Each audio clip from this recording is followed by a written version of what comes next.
ಉಪವೇಶ್ಯ ಮಮ ವಾಚಂ ಇಮಾಂ ಪ್ರಸುಪ್ತಾಂ ಸಂಜೀವಯತ್ಯಖಿಲಶಕ್ತಿಧರಸ್ವಧಾಮ್ನಾ ಅನ್ಯಾಂಶ್ಚ ಹಸ್ತಚರಣಶ್ರವಣತ್ವಗಾದೀನ್ ಪ್ರಾಣಾನ್ನಮೋ ಭಗವತೆ ಪುರುಷಾಯ ತುಭ್ಯಂ.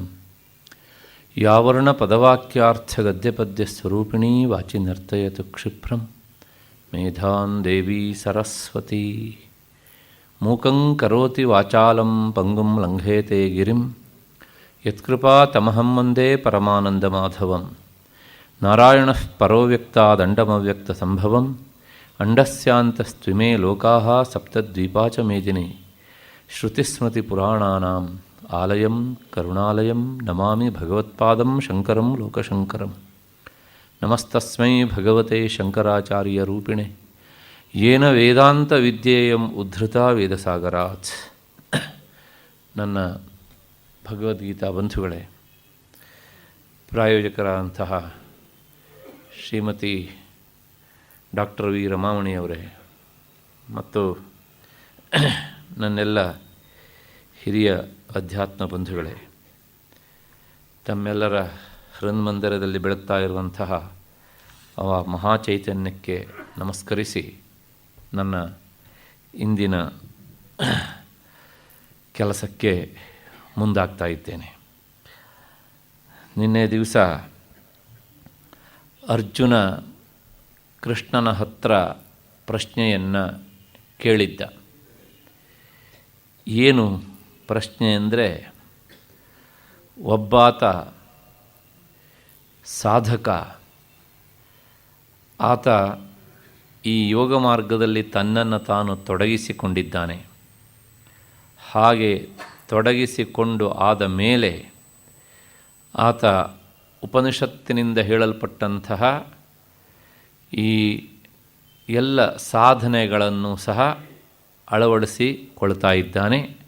ಹಾಗಾಗಿ ಆತ ನಿತ್ಯ ನೈಮಿತ್ತಿಕ ಮೊದಲಾದಂಥ ಎಲ್ಲ ಕರ್ಮಗಳನ್ನು ಸಹ ತ್ಯಜಿಸಿಬಿಟ್ಟಿದ್ದಾನೆ. ಇಂತಹ ಸ್ಥಿತಿಯಲ್ಲಿ ಆತ ಕರ್ಮವನ್ನು ಬಿಟ್ಟಂತೆ ಆಗಿಬಿಟ್ಟಿದೆ. ಆದರೆ ಅವನು ಆ ಜ್ಞಾನದ ದಾರಿಯಲ್ಲಿ ಸಾಗುವಾಗ ಸಾಧನೆ ಪೂರ್ತಿ ಪರಿಪಕ್ವ ಆಗುವುದಕ್ಕಿಂತ ಮೊದಲೇ ಅವನ ಆಯುಷ್ಯ ತೀರಿ ಹೋಗಿದೆ. ಈಗ ಅವನಿಗೆ ಎಂತಹ ಸ್ಥಿತಿ ಬಂದು ಒದಗ್ತದೆ ಎನ್ನುವಂಥದ್ದು ಅರ್ಜುನನ ಪ್ರಶ್ನೆ. ಕೊನೆಗೆ ಈ ಮಾತನ್ನು ಕೇಳಿದಂತಹ ಅರ್ಜುನ ಒಂದು ದೃಷ್ಟಾಂತ ಸಹಿತವಾಗಿ ತನ್ನ ಮಾತನ್ನು ವಿವರಿಸ್ತಾನೆ. ಹೇಗೆ ಕಚ್ಚಿನ್ನೋಭೇ ವಿಭ್ರಷ್ಟ ಛಿನ್ನಾಭ್ರಮಿವ ನಶ್ಯತಿ ಅಪ್ರತಿಷ್ಠೋ ಮಹಾಬಾಹೋ ವಿಮೂಢೋ ಬ್ರಹ್ಮಣಃ ಪಥಿ. ನಿನ್ನೆ ದಿವಸ ನಾನು ಇದನ್ನು ಸ್ವಲ್ಪ ವಿವರಿಸಿದ್ದೆ. ಉಭಯ ವಿಭ್ರಷ್ಟ ಅಂದರೆ ಕರ್ಮ ಮಾರ್ಗದಿಂದಲೂ ಮತ್ತು ಯೋಗ ಮಾರ್ಗದಿಂದಲೂ, ಈ ಎರಡೂ ಮಾರ್ಗದಿಂದ ಆತ ಚ್ಯುತನಾದವನು ಅಂತ ಅರ್ಥ. ಹಾಗಾಗಿ ಪ್ರಕೃತಕ್ಕೆ ಅರ್ಜುನ ಕೇಳ್ತಾ ಇರುವಂಥ ಸಾಧಕ ಈತ ಉಭಯ ವಿಭ್ರಷ್ಟ. ಅಷ್ಟೇ ಅಲ್ಲ, ಅವನಿಗೆ ಎಲ್ಲೂ ಸಹ ನೆಲೆಯೂ ಇಲ್ಲ. ಮುಂದಿನ ಶಬ್ದ ಹೇಳುತ್ತೆ ಅಪ್ರತಿಷ್ಠ ಅಂತ. ಅಪ್ರತಿಷ್ಠ ಅನ್ನೋದಕ್ಕೆ ಅರ್ಥ ನೆಲೆ ಇಲ್ಲದೇ ಇರುವವನು, ನಿರಾಶ್ರಿತವನು. ಆತ ಹೇಗಿದ್ದಾನೆ ಅಂದರೆ, ಈ ಅಧ್ಯಾತ್ಮದ ಗ್ರಂಥಗಳಲ್ಲಿ ನಮಗೆ ಎರಡು ದಾರಿಗಳು ಪ್ರಧಾನವಾಗಿ ಕಂಡುಬರ್ತವೆ. ಕರ್ಮ ಮಾರ್ಗದಲ್ಲಿ ತೊಡಗಿ ಕಾಮ್ಯಕರ್ಮಗಳನ್ನೆಲ್ಲ ಮಾಡಿದವರು, ಅವರು ತಮ್ಮ ಈ ಸ್ಥೂಲ ಶರೀರವನ್ನು ಬಿಟ್ಟ ಮೇಲೆ ಪಿತೃಯಾನ ಎನ್ನುವಂತಹ ದಾರಿಯ ಮೂಲಕ ಪ್ರಯಾಣ ಮಾಡ್ತಾರೆ. ಆ ಪಿತೃಯಾನ ಅಂದರೆ ಏನು ಅನ್ನೋದನ್ನು, ಮತ್ತು ಇನ್ನೊಂದು ದೇವಯಾನ ಅಂದರೆ ಏನು ಅನ್ನೋದನ್ನು 8ನೇ ಅಧ್ಯಾಯದಲ್ಲಿ ನಾವು ಸುದೀರ್ಘವಾಗಿ ನೋಡಲಿಕ್ಕೆ ಇದ್ದೇವೆ ಎನ್ನುವ ದೃಷ್ಟಿಯಿಂದ ಇಲ್ಲಿ ಕೇವಲ ಹೆಸರನ್ನು ಮಾತ್ರ ಹೇಳ್ತೇನೆ. ಹೀಗೆ ಈ ಕರ್ಮಿಗಳಾದವರು, ಉಪಾಸಕರು ಅಂದರೆ ಕಾಮ್ಯ ಉಪಾಸಕರು, ಇವರು ಸಹ ಪಿತೃಯಾನದಿಂದ ಹೋಗ್ತಾರೆ. ಮತ್ತು ಈ ಅಧ್ಯಾತ್ಮ ದಾರಿಯಲ್ಲಿ ಸಾಧನೆ ಮಾಡಿದಂತಹ ಅಹಂಗ್ರಹ ಉಪಾಸನೆ ಮುಂತಾದಂತಹ ಉಪಾಸನೆ ಮಾಡಿದವರು ಅವರು ದೇವಯಾನ ಮಾರ್ಗದಲ್ಲಿ ತಮ್ಮ ಪ್ರಯಾಣವನ್ನು ಬೆಳೆಸ್ತಾರೆ. ಈಗ ಈ ಸಾಧಕನಿಗೆ ಏನಾಗಿದೆ ಅಂದರೆ ಆತ ಕರ್ಮ ಮಾರ್ಗವನ್ನು ಬಿಟ್ಟಿದ್ದಾನೆ. ಹಾಗಾಗಿ ಪಿತೃಯಾನದಲ್ಲಿ ಅವನಿಗೆ ಹೋಗಲಿಕ್ಕೆ ಅವಕಾಶ ಇಲ್ಲ. ಇನ್ನು ಅಷ್ಟೇ ಅಲ್ಲ, ಅಲ್ಲಿ ಬೇಕಾದಂತಹ ಉಪಾಸನೆಗಳನ್ನು ಸಹ ಮಾಡಲಿಲ್ಲ. ಅಂದರೆ ಉಪಾಸನಾ ಸಹಿತವಾದ ಕರ್ಮವನ್ನು ಆತ ಬಿಟ್ಟುಬಿಟ್ಟಿದ್ದಾನೆ. ಹಾಗಾಗಿ ಪಿತೃಯಾನದಲ್ಲಿ ಅವನಿಗೆ ಹೋಗಲಿಕ್ಕೆ ಅವಕಾಶ ಇಲ್ಲ. ಒಂದು ಅದರ ಜೊತೆಗೆ ದೇವಯಾನದಲ್ಲಿ ಹೋಗ್ಲಿಕ್ಕೆ ಬೇಕು ಅಂತಾದರೆ ನಿರ್ಗುಣ ಬ್ರಹ್ಮ ಉಪಾಸನೆಯನ್ನು ಸಹ ಆತ ಮಾಡಲಿಲ್ಲ. ಈಗ ತಾನೇ ಪ್ರಯತ್ನಕ್ಕೆ ಕೈ ಹಾಕಿದ್ದಾನೆ. ಅವನಿನ್ನೂ ಸ್ವಲ್ಪ ಪ್ರಯತ್ನದಲ್ಲಿದ್ದಾನೆ. ಆ ಜ್ಞಾನದ ದಾರಿಯಲ್ಲಿ ಫಲ ಸಿಗುವವರೆಗೆ ಆತ ಹೋಗಲಿಲ್ಲ. ಹಾಗಾಗಿ ದೇವಯಾನದಲ್ಲೂ ಹೋಗ್ಲಿಕ್ಕೆ ಬೇಕಾದಂಥ ಅರ್ಹತೆ ಇಲ್ಲ ಅವನಿಗೆ. ಪಿತೃಯಾನದಿಂದಲೂ ವಂಚಿತನಾದ, ದೇವಯಾನದಿಂದಲೂ ವಂಚಿತನಾದ. ಹೀಗೆ ಈ ಎರಡೂ ಮಾರ್ಗದಿಂದಲೂ ಭ್ರಷ್ಟನಾದಂಥ ಈತ ಉಭಯ ಭ್ರಷ್ಟ. ಅಂದರೆ ಎರಡರಿಂದಲೂ ಸಹ ಆಚ ಚ್ಯುತನಾದವನು, ತಪ್ಪಿ ಹೋದವನು ಅಂತ. ಹೀಗಾಗಿ ಈ ಕಾರಣದಿಂದಲೇ ಇವನು ಕರ್ಮ ಮಾರ್ಗದಿಂದ ಜಾರಿದ್ದಾನೆ. ಜ್ಞಾನ ಮಾರ್ಗ ಅವನಿಗಿನ್ನೂ ಒಲಿದಿಲ್ಲ, ಹಿಡಿಲಿಲ್ಲ. ಹೀಗಿದ್ದಾಗ ಆತ ಈಗ ಯಾವ ದಾರಿಯಲ್ಲಿ ಹೋಗ್ತಾನೆ ಅಂದರೆ ಅವನು ಮುಂದಿರುವಂಥ ಈ ಎರಡು ದಾರಿಗಳಲ್ಲಿ ಯಾವ ದಾರಿಯೂ ಅವನಿಗೆ ಸ್ವಾಗತ ಮಾಡ್ತಾ ಇಲ್ಲ. ಆದ್ದರಿಂದ ಅರ್ಜುನನ ಪ್ರಶ್ನೆ ಹೇಗೆ ಅಂದರೆ ಛಿನ್ನಾಭ್ರಮಿವ ನಶ್ಯತಿ. ಅವನು ಕೊಡುವಂಥ ದೃಷ್ಟಾಂತ ಅಂದರೆ ಈ ಗಾಳಿ ಪೂರ್ವ ಮೇಘವನ್ನು ಏನು ಮಾಡಿದೆ ಅಂದರೆ ಒಂದು ದೊಡ್ಡ ಮೋಡ, ಆ ಮೋಡದಲ್ಲಿ ಒಂದು ಪೀಸನ್ನು ಗಾಳಿ ಹೊಡೆದು ಆಚೆ ಹಾಕಿಬಿಟ್ಟಿದೆ. ಆ ತುಂಡು ಇವಾಗ ಏನಾಗಿದೆ ಅಂದರೆ ತುಂಡು ಮೋಡ ಪೂರ್ವ ಮೋಡದಿಂದ ತಪ್ಪಿಸಿಕೊಂಡಿದೆ ಗಾಳಿಯ ರಭಸಕ್ಕೆ. ಆದರೆ ಉತ್ತರ ಮೇಘವನ್ನು, ಇನ್ನೊಂದು ಮೋಡವನ್ನು ಅದು ಇನ್ನೂ ಹಿಡ್ಕೊಂಡಿಲ್ಲ. ಗಾಳಿ ಬೀಸ್ತಾನೆ ಇದೆ. ಈಗ ಆ ತುಂಡು ಮೋಡದ ಸ್ಥಿತಿ ಏನಾಗಬೇಕು? ಈ ಮೋಡದಿಂದ ತಪ್ಪಿ ಹೋಗಿದೆ, ಆ ಮೋಡದ ಜೊತೆಗೆ ಸೇರಲಿಲ್ಲ. ಹಾಗಾಗಿ ಅದು ನಶ್ಯತಿ, ಏನಾಗುತ್ತೆ? ನಾಶವಾಗಿ ಹೋಗುತ್ತೆ ಅಂದರೆ ಅದು ಯಾವುದಾದ್ರೂ ಒಂದು ಮೋಡದ ಜೊತೆಗೆ ಸೇರಿಕೊಂಡ್ರೆ ತಾನು ಬೆಳೆಯತ್ತೆ, ವೃದ್ಧಿ ಹೊಂದತ್ತೆ. ನೀವು ಇದನ್ನು ಆಕಾಶದಲ್ಲಿ ಗಮನಿಸಿ. ಆದರೆ ಈ ತುಂಡು ಮೋಡ ಅದು ಯಾವುದರ ಜೊತೆಗೂ ಸೇರದೇ ಇದ್ದಾಗ ಗಾಳಿಯ ರಭಸಕ್ಕೆ ಸಿಕ್ಕು ಅದು ನಶ್ಯತಿ. ಹಾಗೆಯೇ ಈ ಸಾಧಕನೂ ಸಹ ಆತ ಈ ಕರ್ಮ ಮಾರ್ಗದಿಂದಲೂ ಮತ್ತು ಜ್ಞಾನದ ಮಾರ್ಗದಿಂದಲೂ ಎರಡರಿಂದಲೂ ಭ್ರಷ್ಟನಾಗಿ ನಶ್ಯತಿ, ನಾಶವಾಗಿ ಹೋಗೋದಿಲ್ವಾ ಅಂತ ಪ್ರಶ್ನೆ ಅರ್ಜುನನಿಗೆ ಬಂದಂಥ ಸಂಶಯ. ಇದು ಎಲ್ಲರಿಗೂ ಬರುವಂಥ ಸಂಶಯ. ಹೀಗೆ ಯಾಕೆ ಅರ್ಜುನ ಈ ಮಾತನ್ನು ಹೇಳ್ತಾನೆ ಅಂದರೆ ಅವನು ತಿಳುವಳಿಕೆ ಇರುವವನೇ. ಯಾಕೆಂದರೆ ಅವನು ಸಾಕಷ್ಟು ಓದಿದನು. ಹಾಗಿಲ್ಲದೆ ಇದ್ದರೆ ಗೀತಾಚಾರ್ಯ ಗೀತೋಪದೇಶಕ್ಕೆ ಅವನನ್ನು ಯಾಕೆ ಆಯ್ಕೆ ಮಾಡ್ಕೊಳ್ತಿದ್ದ? ಏಕೆಂದರೆ ಗುಣಾಧಿಕೈ ಗೃಹೀತಃ ಧರ್ಮ ಪ್ರತ್ಯಯಂಗಮಿಷ್ಯತಿ. ಉತ್ತಮರಾದವರಿಗೆ ಬೋಧಿಸಿದ್ದು ಪ್ರಪಂಚದಲ್ಲಿ ಸರ್ವತ್ರ ಅದು ಸ್ಥಿರವಾಗಿ ನಿಲ್ತದೆ, ವ್ಯಾಪಕವಾಗಿ ಹರಡ್ತದೆ.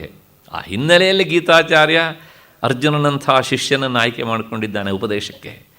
ಹಾಗಾಗಿ ಅರ್ಜುನ ತನ್ನ ಪ್ರಶ್ನೆಯನ್ನು ಕೇಳೋದಕ್ಕೆ ಒಂದು ಕಾರಣ ಉಂಟು. ಏನು ಅಂದರೆ ಇಂಥವರನ್ನೇ ಕುರಿತು ಶ್ರುತಿ ಒಂದು ಮಾತು ಹೇಳುತ್ತೆ.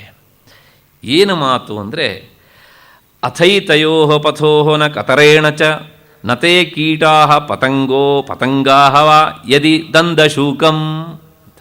ಅಂದರೆ ಇದರ ಅರ್ಥ ಏನು ಅಂದರೆ ಯಾವಾತ ಪಿತೃಯಾನದಲ್ಲೂ ಪ್ರಯಾಣ ಮಾಡೋದಿಲ್ವೋ, ದೇವಯಾನದಲ್ಲೂ ಪ್ರಯಾಣ ಮಾಡೋದಿಲ್ವೋ ಅಂಥವನಿಗೆ ದುರ್ಗತಿ. ಎಂತಹ ದುರ್ಗತಿ ಅಂದರೆ ಅಥ ಏತಯೋ ಪಥೋ ನ ಕತರೇಣ ಚ ನತೇ ಕೀಟಾ. ಏನಾಗ್ತಾರೆ ಅವರು? ಅದೇ ದುರ್ಗತಿ. ಆ ಮೊದಲಿನ ಜನ್ಮಕ್ಕಿಂತ ನೀಚ ಜನ್ಮ.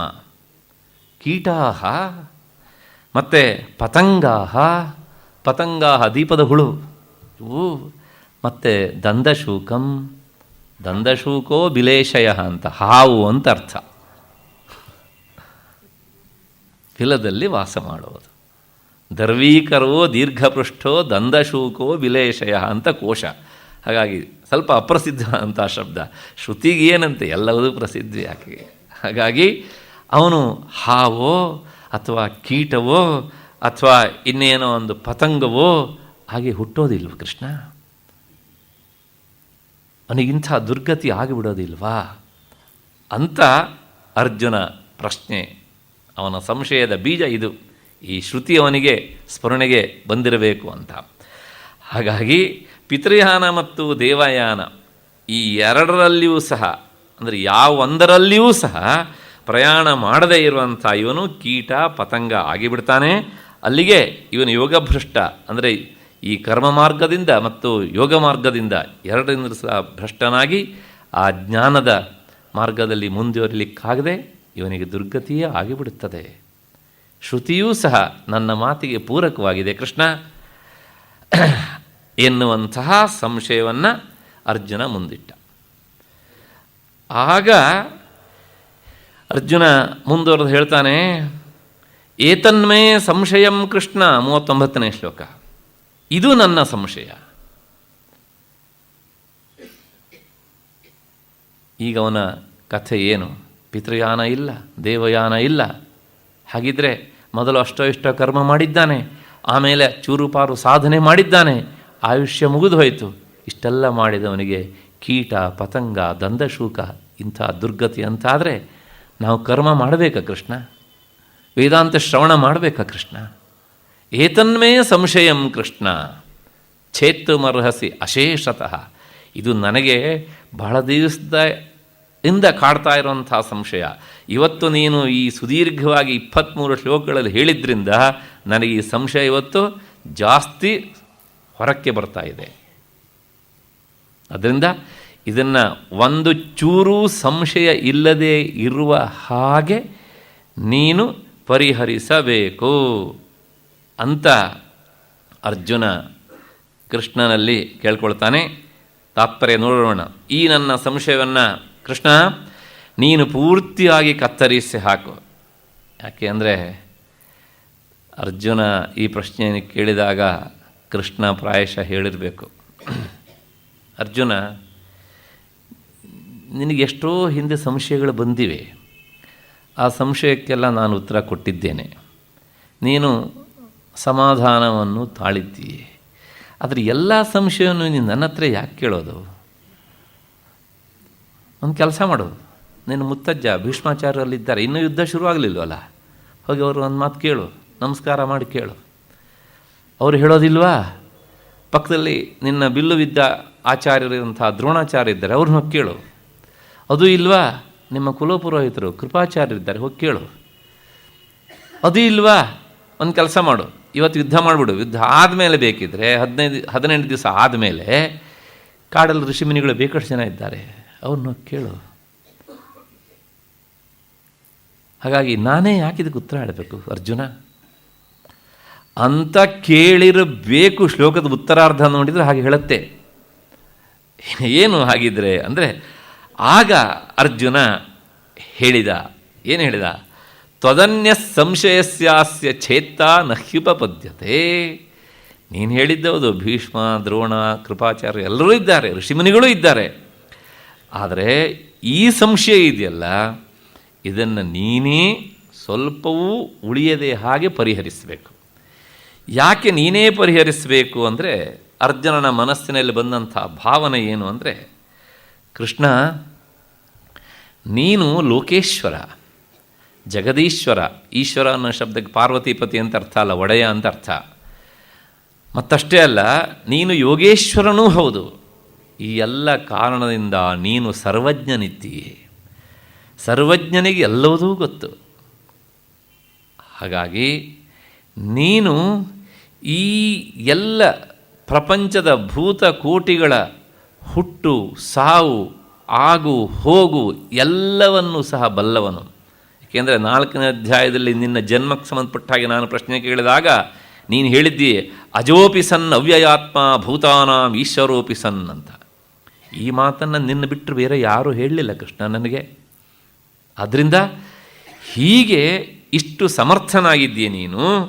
ಆದ್ದರಿಂದ ನಿನ್ನನ್ನು ಬಿಟ್ಟು ಮಿಕ್ಕ ಯಾರಿಗೂ ಸಹ ಈ ಪ್ರಾಣಿಗಳ ಮರಣಾನಂತರದ ಮುಂದಿನ ಜೀವನ ಅಂದರೆ ಸಾವಿನ ಆಚೆಯ ಪ್ರಪಂಚ ಏನು ಅನ್ನೋದು ಗೊತ್ತಿರಲಿಕ್ಕಿಲ್ಲ. ಗೊತ್ತಿದ್ದರೂ ಎಲ್ಲೋ ಕ್ವಚಿದಂಶದಲ್ಲಿ ತಿಳುವಳಿಕೆ ಇರಬಹುದು. ಆದರೆ ನೀನು ಹಾಗಲ್ಲ, ನಿನಗೆ ಗೊತ್ತಿಲ್ಲದೆ ಇರುವುದು ಯಾವುದೂ ಇಲ್ಲ. ಆ ಹಿನ್ನೆಲೆಯಲ್ಲಿ ನೀನು ಹೇಳಬೇಕು, ಯಾಕೆಂದರೆ ನೀನು ಈಶ್ವರ, ಮಿಕ್ಕ ಎಲ್ಲರೂ ಸಹ ಅನೀಶ್ವರರು. ಅದರಿಂದ ನೀನು ಮಾತ್ರ ಈ ಹುಟ್ಟು ಸಾವುಗಳ ನದಿಯ ದಡದಲ್ಲಿ ನಿಂತು ನೋಡುವವನು. ಅವರೆಲ್ಲರೂ ಸಹ ಅದರಲ್ಲಿ ತೇಲಿ ಹೋಗುವವರು. ಅದರಿಂದ ಯಾವನು ದಡದಲ್ಲಿ ನಿಂತು ನೋಡ್ತಾನೋ ಅವನಿಗೆ ಮಾತ್ರ ಗೊತ್ತಾಗತ್ತೆ ಯಾವನು ಎಷ್ಟೆಷ್ಟು ಸಲ ಮುಳುಗಿದ್ದಾನೆ, ಎಷ್ಟೆಷ್ಟು ಸಲ ಎದ್ದಿದ್ದಾನೆ ಅಂತ. ಆ ಹಿನ್ನೆಲೆಯಲ್ಲಿ ನನಗೆ ನೀನೇ ಈ ಸಂಶಯವನ್ನು ಪರಿಹರಿಸಬೇಕಲ್ಲದೆ ನಾನು ಬೇರೆ ಯಾರನ್ನು ಹುಡ್ಕೊಂಡು ಹೋಗೋದಿಲ್ಲ. ಯಾರು ಹೇಳಿದರೂ ನನಗೆ ಸಮಾಧಾನವೂ ಆಗೋದಿಲ್ಲ. ಹಾಗಾಗಿ ಆ ಯೋಗಭ್ರಷ್ಟನಿಗೆ ಏನಾಗ್ತದೆ ಎನ್ನುವಂಥದ್ದನ್ನು ನೀನೇ ನನಗೆ ತಿಳಿಸಿಕೊಡಬೇಕು. ಈ ಸಂಶಯವನ್ನು ಅರ್ಜುನ ಮುಂದಿಟ್ಟಾಗ ಕೃಷ್ಣ ಅದಕ್ಕೆ ಉತ್ತರವಾಗಿ ಮುಂದಿನ ಶ್ಲೋಕಗಳನ್ನು ಹೇಳ್ತಾನೆ. ಶ್ರೀ ಭಗವಾನುವಾಚ. ಕೃಷ್ಣ ಹೇಳಿದ, ಪಾರ್ಥ ನೈವೇಹ ನಾಮುತ್ರ ವಿನಾಶಸ್ತಸ್ಯ ವಿದ್ಯತೆ ನಹಿ ಕಲ್ಯಾಣಕೃತ್ ಕಶ್ಚಿತ್ ದುರ್ಗತಿಂ ತಾತ ಗಚ್ಚತಿ. ಅರ್ಜುನ, ಈ ಲೋಕದಲ್ಲಾಗಲಿ ಅಥವಾ ಪರಲೋಕದಲ್ಲಾಗಲಿ ಈ ಯೋಗಚ್ಯುತನಾದವನಿಗೆ ವಿನಾಶ ಎನ್ನುವಂಥದ್ದು ಇಲ್ಲವೇ ಇಲ್ಲ. ಮತ್ತು ಅಪ್ಪ ಅರ್ಜುನ ಕೇಳು, ಈ ಕಲ್ಯಾಣ ಕಾರ್ಯವನ್ನು ಅಂದರೆ ಒಳ್ಳೆಯ ಕಾರ್ಯವನ್ನು ಮಾಡತಕ್ಕವನಿಗೆ ಯಾವನಿಗೂ ಸಹ, ಕೇವಲ ಯೋಗಭ್ರಷ್ಟ ಅಂತ ಅಷ್ಟೇ ಅಲ್ಲ, ಯಾವನಿಗೂ ಸಹ ಒಳ್ಳೆಯದನ್ನು ಮಾಡೋ ಯಾವನಿಗೂ ಸಹ ದುರ್ಗತಿ ಅನ್ನೋದಿಲ್ಲ. ಬರೆದಿಟ್ಕೋಬಿಡೋದು. ಗೀತೆ ಕೊಡುವಂಥ ಭರವಸೆ. ತಾಯಿಯಾಗಿ ಮಕ್ಕಳ ವಿಶ್ವಾಸವನ್ನು ಕಳ್ಕೊಂಡಾಗ ಹೇಗೆ ವಿಶ್ವಾಸ ತುಂಬುತ್ತಾಳೆ ಅನ್ನೋದಕ್ಕೆ ಇಂಥ ಮಾತುಗಳೇ ಸಾಕ್ಷಿ. ಇಂಥ ಮಾತುಗಳು ಬಹಳಷ್ಟು ಕಡೆಗೆ ಬರ್ತೇವೆ ಗೀತೆಯಲ್ಲಿ. ಆದ್ದರಿಂದ ಕೇವಲ ಯೋಗಭ್ರಷ್ಟನಿಗಷ್ಟೇ ಅಲ್ಲ, ನಹಿ ಕಲ್ಯಾಣಕೃತ್ ಕಶ್ಚಿತ್ ದುರ್ಗತಿಂ ತಾತ ಗಚ್ಚತಿ ಅಂತ. ಒಳ್ಳೆಯದನ್ನು ಮಾಡುವಂತಹ ಯಾವನಿಗೂ ಸಹ ಕೆಟ್ಟದ್ದಾಗೋದೇ ಇಲ್ಲ. ಅದನ್ನು ಹೇಳಿ ಅಪ್ಪ ಅಂತ ಪ್ರೀತಿಯಿಂದ ಸಂಬೋಧಿಸ್ತಾನೆ. ಈ ಶ್ಲೋಕವನ್ನು ಸ್ವಲ್ಪ ಸರಿಯಾಗಿ ಅರ್ಥ ಮಾಡ್ಕೊಳ್ಬೇಕು. ಹಾಗಿಲ್ಲದೆ ಇದ್ದರೆ ನಹಿ ಕಲ್ಯಾಣಕೃತ್ ಕಶ್ಚಿತ್ ಅಲ್ಲಿಗೆ ನಿಲ್ಲಿಸ್ಕೊಂಡ್ಬಿಟ್ರೆ ಸ್ವಲ್ಪ ಅರ್ಧಂಬರ್ಧ ಸಂಸ್ಕೃತ ಬಂದವರಿಗೆ ದುರ್ಗತಿಂ ತಾತ ಗಚ್ಚತಿ ಅಂತ ಆಗ್ಬಿಡುತ್ತೆ. ನಮ್ಮ ತಾತ ಇದ್ದಾನಲ್ಲ ಅವನಿಗೆ ದುರ್ಗತಿ, ಮೊಮ್ಮಕ್ಕಳಿಗಿಲ್ಲ.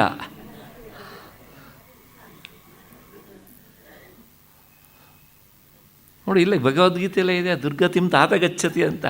ಸ್ವಲ್ಪ ಈ ಕಿಲಾಡಿ ಮೊಮ್ಮಕ್ಕಳ ಕೈಗೆ ಏನಾದ್ರು ಸಿಕ್ಕಿಬಿಟ್ರೆ ತಾತಂದಿರನ್ನ ಆಟ ಆಡಿಸ್ಬಿಡ್ಬೋದು ಇಟ್ಕೊಂಡಿಗೆ ಅಂತ. ಅದರಿಂದ ಹಾಗರ್ಥ ಅಲ್ಲ. ಮತ್ತೆ ಇನ್ನೂ ಒಂದು ಮಾತು, ತಾತ ಅನ್ನುವುದಕ್ಕೆ ಸಂಸ್ಕೃತದಲ್ಲಿ ಕನ್ನಡದಲ್ಲಿ ಯಾವ ಅರ್ಥ ಉಂಟೋ ಆ ಅರ್ಥ ಇಲ್ಲ ಅಲ್ವಾ? ಸಮಸ್ಯೆ ಆದದ್ದು ಅದೇನೆ. ಈ ಸಂಸ್ಕೃತದಲ್ಲಿ ತಾತ ಅನ್ನೋದಕ್ಕೆ ಬೇರೆ ಅರ್ಥ, ಕನ್ನಡದಲ್ಲಿ ಆ ಶಬ್ದವನ್ನು ಬೇರ್ಪಡಿಸಿ ಹೇಳುವುದು ಕಷ್ಟ. ಅಜ್ಜ ಅಂತ ಅರ್ಥ ತಾತ ಅನ್ನೋದಕ್ಕೆ. ಈ ಅಜ್ಜ ಅಂದ ತಕ್ಷಣ ಇನ್ನೊಂದು ಸಮಸ್ಯೆ ಏನು? ತಾಯಿಯ ತಂದೆಯೂ ಅಜ್ಜ, ತಂದೆಯ ತಂದೆಯೂ ಅಜ್ಜ. ಹಾಗಾಗಿ ಯಾವ ಅಜ್ಜ ಅಂತ ಪ್ರಶ್ನೆ ಬಂದುಬಿಡುತ್ತೆ. ಹಾಗಾಗಿ ನಾನು ಕೇಳಿದ್ದೇನೆ, ಇಲ್ಲಿ ಬೆಂಗಳೂರಿನಲ್ಲಿ ಸಾಮಾನ್ಯವಾಗಿ ತಾಯಿಯ ತಂದೆಗೆ ಮಾತ್ರ ತಾತ ಅಂತ ಹೆಸರಿಸುವಂಥ ಒಂದು ಪದ್ಧತಿ ಉಂಟು ಅಂತ, ಕ್ರಮ ಉಂಟು ಅಂತ. ಎಲ್ಲರಿಗೂ ಪರವಾಗಿಲ್ಲ. ಸಂಸ್ಕೃತದಲ್ಲಿ ಸಮಸ್ಯೆ ಇಲ್ಲ, ಹಾಗೆ ನಿಶ್ಚಿಂತೆ. ಸಂಸ್ಕೃತದಲ್ಲಿ ಪಿತಾಮಹ ಮಾತಾಮಹ ಅಂತ ಎರಡು ಶಬ್ದ ಉಂಟು. ಹಾಗಾಗಿ ಅಲ್ಲಿ ವ್ಯಾವೃತ್ತಿ ಸ್ಪಷ್ಟವಾಗಿ ಆಗಿಬಿಡ್ತದೆ. ಕನ್ನಡದಲ್ಲೇ ತೊಡಕು, ಅಜ್ಜ ಅಂದರೂ ತೊಡಕು, ತಾತ ಅಂದರೂ ತೊಡಕೆ. ಹಾಗಾಗಿ ಈ ಕನ್ನಡದ ಅಜ್ಜ ತಾತಂದಿರ ಸ್ವಲ್ಪ ಸಮಸ್ಯೆ ಅಂತ ಕಾಣುತ್ತೆ ಒಟ್ಟಾರೆಗೆ.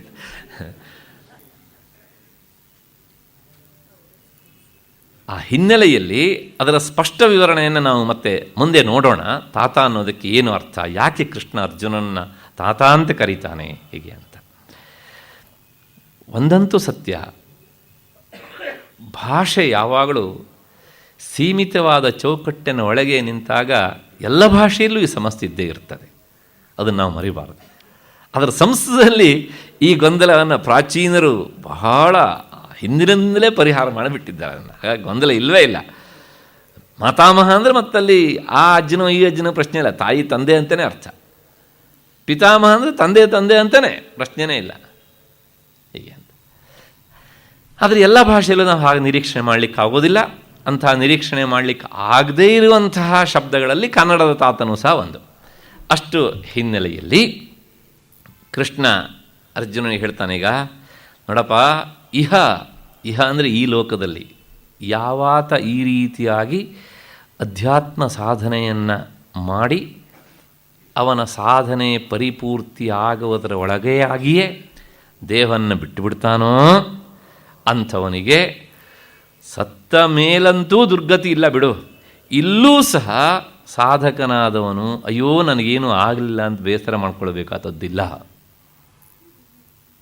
ಯಾಕೆ ಅಂದರೆ ಅದು ಸಾಧನೆಯ ರಂಗವಾದ್ದರಿಂದ ಅಲ್ಲಿ ಅವನಿಗೆ ಖಂಡಿತವಾಗಿಯೂ ಸಹ ಅಷ್ಟೋ ಒಳ್ಳೆಯ ಅಂಶಗಳು ಆಗ್ತಾನೆ ಇರ್ತವೆ. ಆದರೆ ಅನುಭವಕ್ಕೆ ಬರುವುದು ತಡ ಆಗ್ತದೆ. ಹಾಗಾಗಿ ಅವನಿಗೆ ಈ ಲೋಕದಲ್ಲೂ ಖಂಡಿತವಾಗಿಯೂ ಸಹ ಏನಿಲ್ಲ, ಕೆಡಕಾಗೋದಿಲ್ಲ.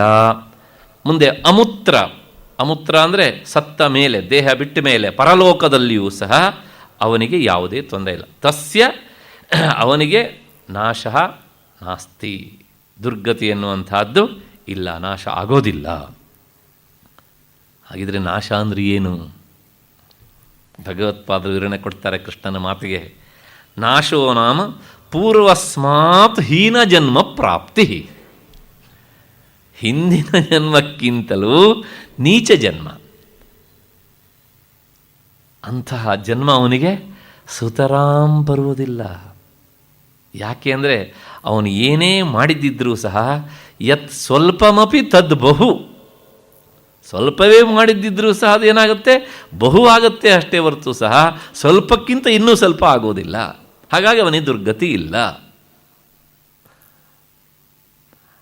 ಕೃಷ್ಣನ ಮಾತು, ಅದಕ್ಕೆ ಭಗವತ್ಪಾದರ ಭಾಷ್ಯ, ಆ ಜೋಡಿ ಹೇಗಿದೆ ನೋಡಬೇಕು. ತುಂಬ ಸುಂದರವಾದಂಥ ಒಂದು ಮಾತು. ಅಂದರೆ ಅದಕ್ಕಿಂತ ಜಾಸ್ತಿ ಇಬ್ಬರೂ ಏಕಕಾಲದಲ್ಲಿ ನಾವು ನಿಮ್ಮ ಜೊತೆಗಿದ್ದೇವೆ ಸಾಧಕರಿಗೆ ಅಂತ ಭರವಸೆ ಕೊಡುವಂಥ ಮಾತು ಹೇಗೆ ಅಂತ.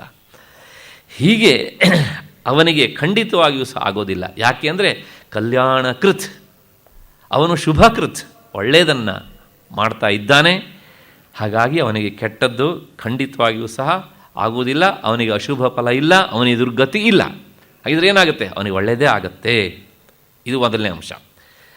ಮತ್ತೆ ಈ ಮಧ್ಯೆಯಲ್ಲಿ ಮಾತನಾಡ್ತಾ ಅರ್ಜುನನನ್ನು ಪ್ರೀತಿಯಿಂದ ಕರೆದಿದ್ದಾನೆ ಕೃಷ್ಣ ತಾತ ಅಂತ. ಏನು ಪಾರ್ಥನೈವೇಹ ನಾಮುತ್ರ ವಿನಾಶಸ್ತಸ್ಯ ವಿದ್ಯತೆ ನಹಿ ಕಲ್ಯಾಣ ಕೃತ್ ಗಶ್ಚಿತ್ ದುರ್ಗತಿಂ ತಾತ ಗಚ್ಚತಿ. ಅಪ್ಪ, ಅವನಿಗೆ ಯಾವಾಗಲೂ ಸಹ ದುರ್ಗತಿ ಅನ್ನೋದಿಲ್ಲ. ಯಾರಿಗೆ? ಇಂತಹ ಸಾಧಕನಿಗೆ, ಯೋಗ ಭ್ರಷ್ಟನಿಗೆ. ಹಾಗಿದ್ದರೆ ಯಾಕೆ ಕೃಷ್ಣ ಅರ್ಜುನನನ್ನು ತಾತ ಅಂತ ಕರೆದ? ಒಂದು, ತಾತ ಅಂದರೆ ನಿಜವಾದ ಅರ್ಥ ಏನು? ಎರಡು. ಈ ಎರಡನ್ನು ನಾವು ತಿಳ್ಕೊಳ್ಬೇಕು.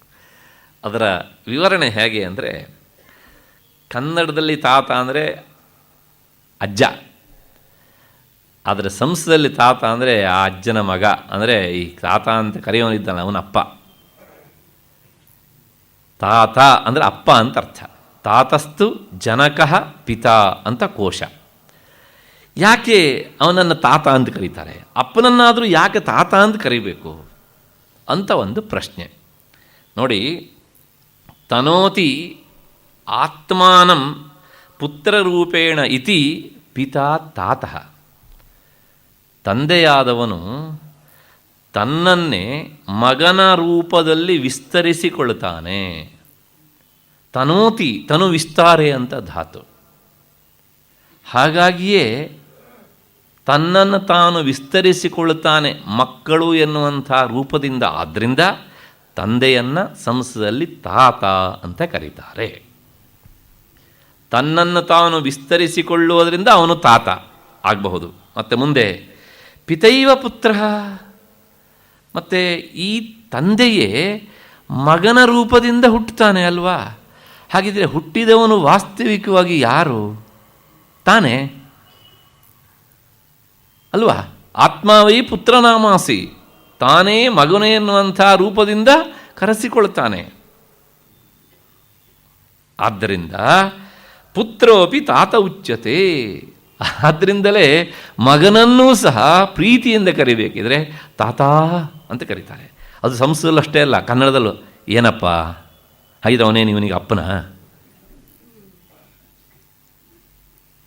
ಪ್ರೀತಿ ಅದರ ಸಾಂಕೇತಿಕವಾಗಿ ನಾವೇನು ಮಾಡ್ತೇವೆ?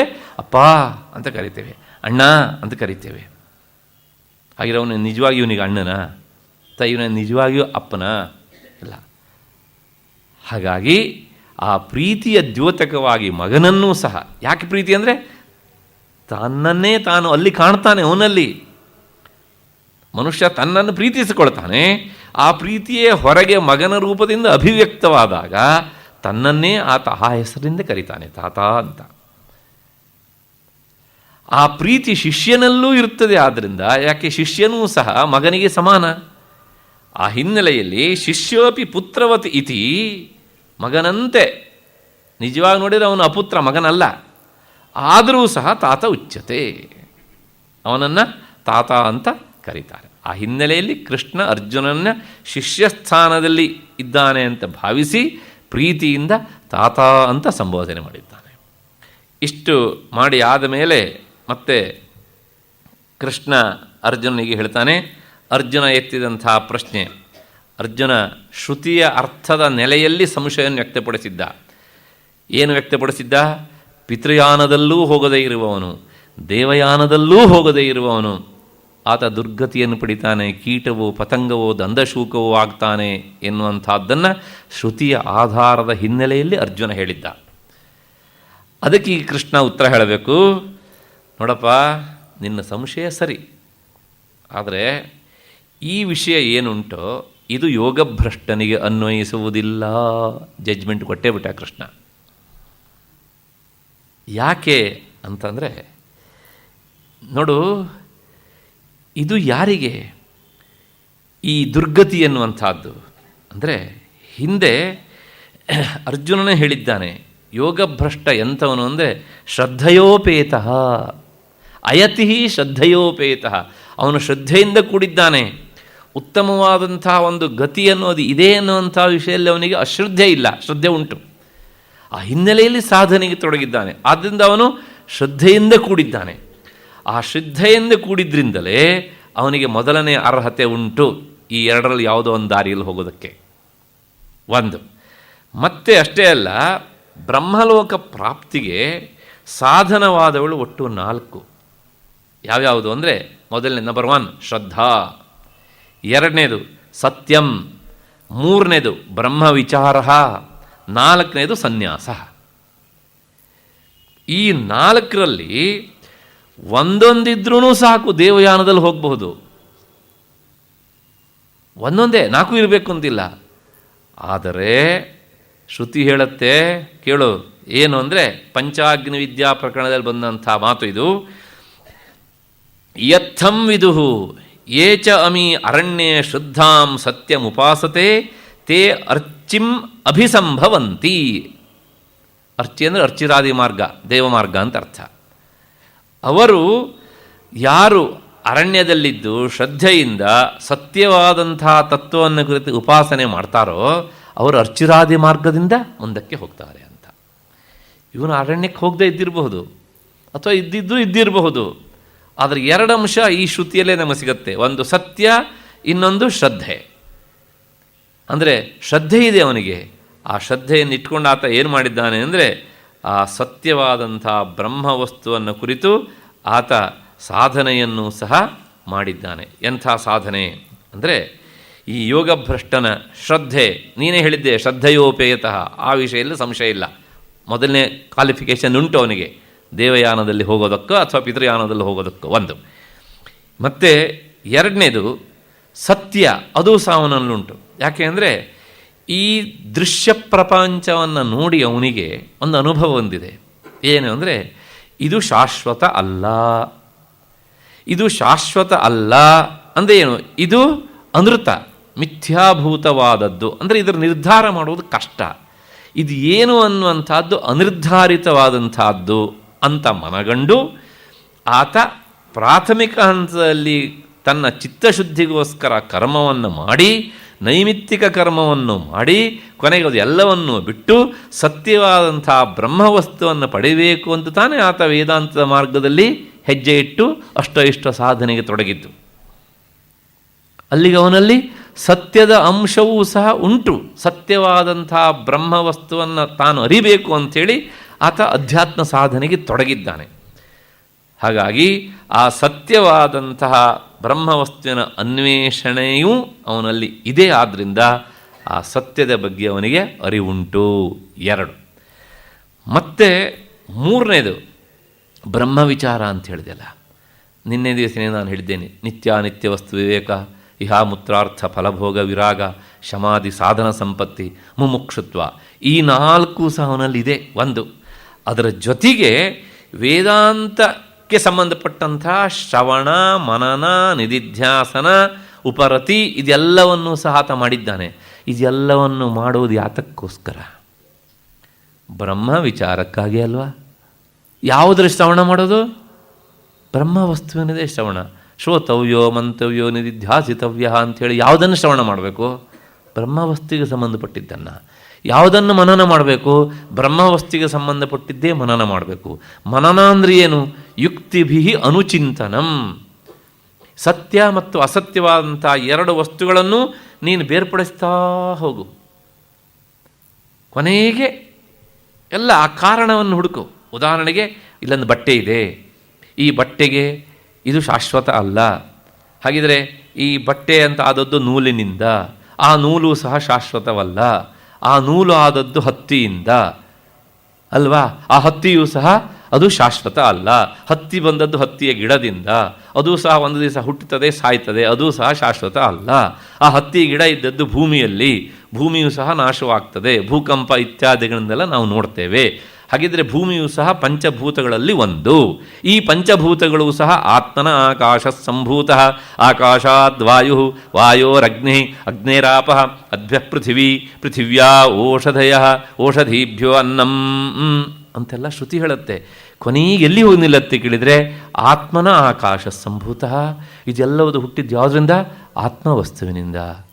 ಅಂತಾದರೆ ಆ ಆತ್ಮವಸ್ತುವಿಗೆ ಹುಟ್ಟಿಲ್ಲ. ಅಲ್ಲಿಗೆ ನೀನು ಹೋಗಿ ನಿಲ್ಲು.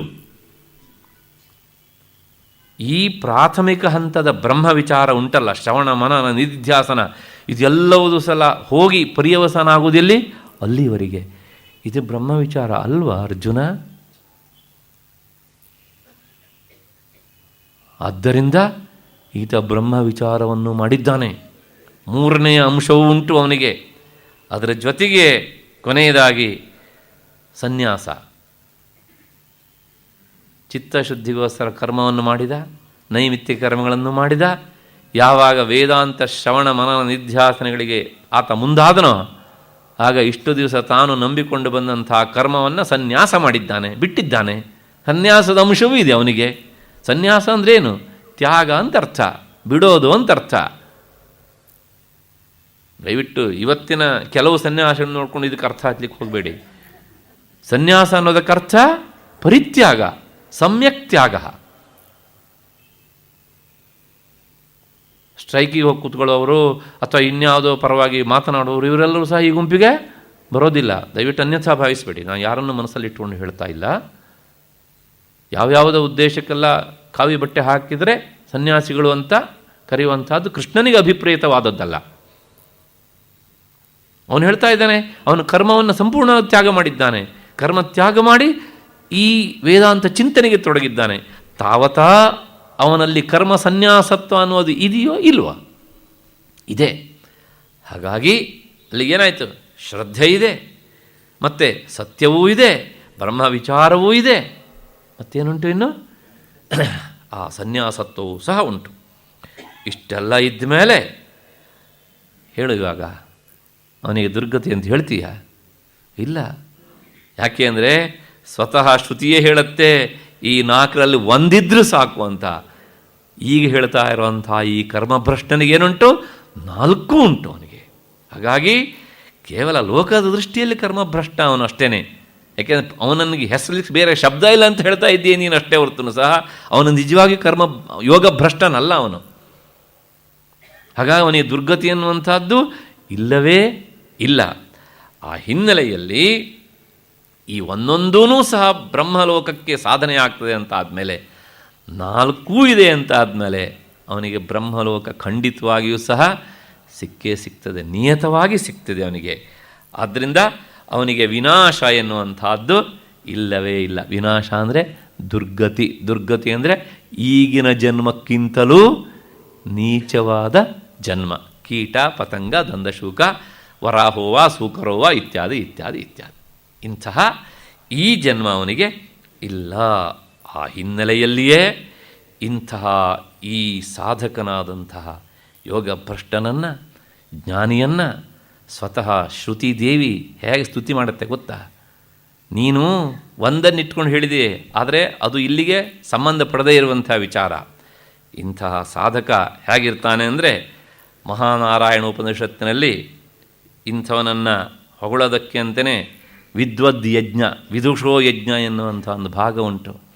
ಅವನ ಜೀವನ ಹೇಗೆ ಸಾಗ್ತಾ ಇರುತ್ತೆ ಅಂದರೆ, ತಸ್ಯೈವಂ ವಿದುಷೋ ಯಜ್ಞಸ್ಯಾತ್ಮ ಯಜಮಾನ ಶ್ರದ್ಧಾ ಪತ್ನೇ ಶರೀರಮಿಧ್ವಮುರೋ ವೇದಿರ್ಲೋಮಾನಿ ಬರ್ಹಿರ್ವೇದಶಿಖಾ ಹೃದಯಂ ಯೂಪಃ ಕಾಮಾಜ್ಯಂ ಮನ್ಯುಃ ಪಶುಸ್ತಪೋಗ್ನಿರ್ದಮಶಮಯಿತಾ ದಕ್ಷಿಣಾವಾಗ್ಘೋತಾ ಪ್ರಾಣ ಉದ್ಘಾತಾ ಚಕ್ಷುರಧ್ವರ್ಯರ್ಮನೋ ಬ್ರಹ್ಮ ಶ್ರೋತ್ರಮಗ್ನೀದ್ಯಾವಧ್ರಿಯತೆ ಸಾ ದೀಕ್ಷಾ ಯದಶ್ನಾತಿ ತದ್ಧವಿಃ ಯತ್ಪಿಬತಿ ತದಸ್ಯ ಸೋಮಪಾನಂ. ಏನು ಇಂತಹ ಸಾಧಕನನ್ನು ಏನು ಹೊಗಳತ್ತೆ ಅಪೌರುಷೇಯವಾದಂಥ ವೇದಮಾತೆ.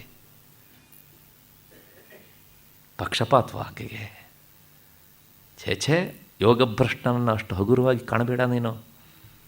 ಒಂದು ಜನ್ಮ ಹೆತ್ತು ಇನ್ನೊಮ್ಮೆ ಹುಟ್ಟಿ ಬಂದಾನು, ಆದರೆ ಅವನ ಜೀವನ ಹೇಗಿರುತ್ತೆ ಅಂದರೆ, ತಸ್ಯೈವಂ ವಿದುಷೋ ಯಜ್ಞಸ್ಯಾತ್ಮ ಯಜಮಾನ. ಇಡೀ ಅವನ ಜೀವನವೇ ಸ್ವಲ್ಪ ಕಾಲವೇ ಬದುಕಿರಲಿ, ಬಹಳ ಕಾಲ ಬದುಕಿರಲಿ, ಅವನ ಜೀವನ ಬರೀ ಜೀವನ ಅಲ್ಲ, ಅದೊಂದು ಯಜ್ಞಮಯವಾದಂಥ ಜೀವನ.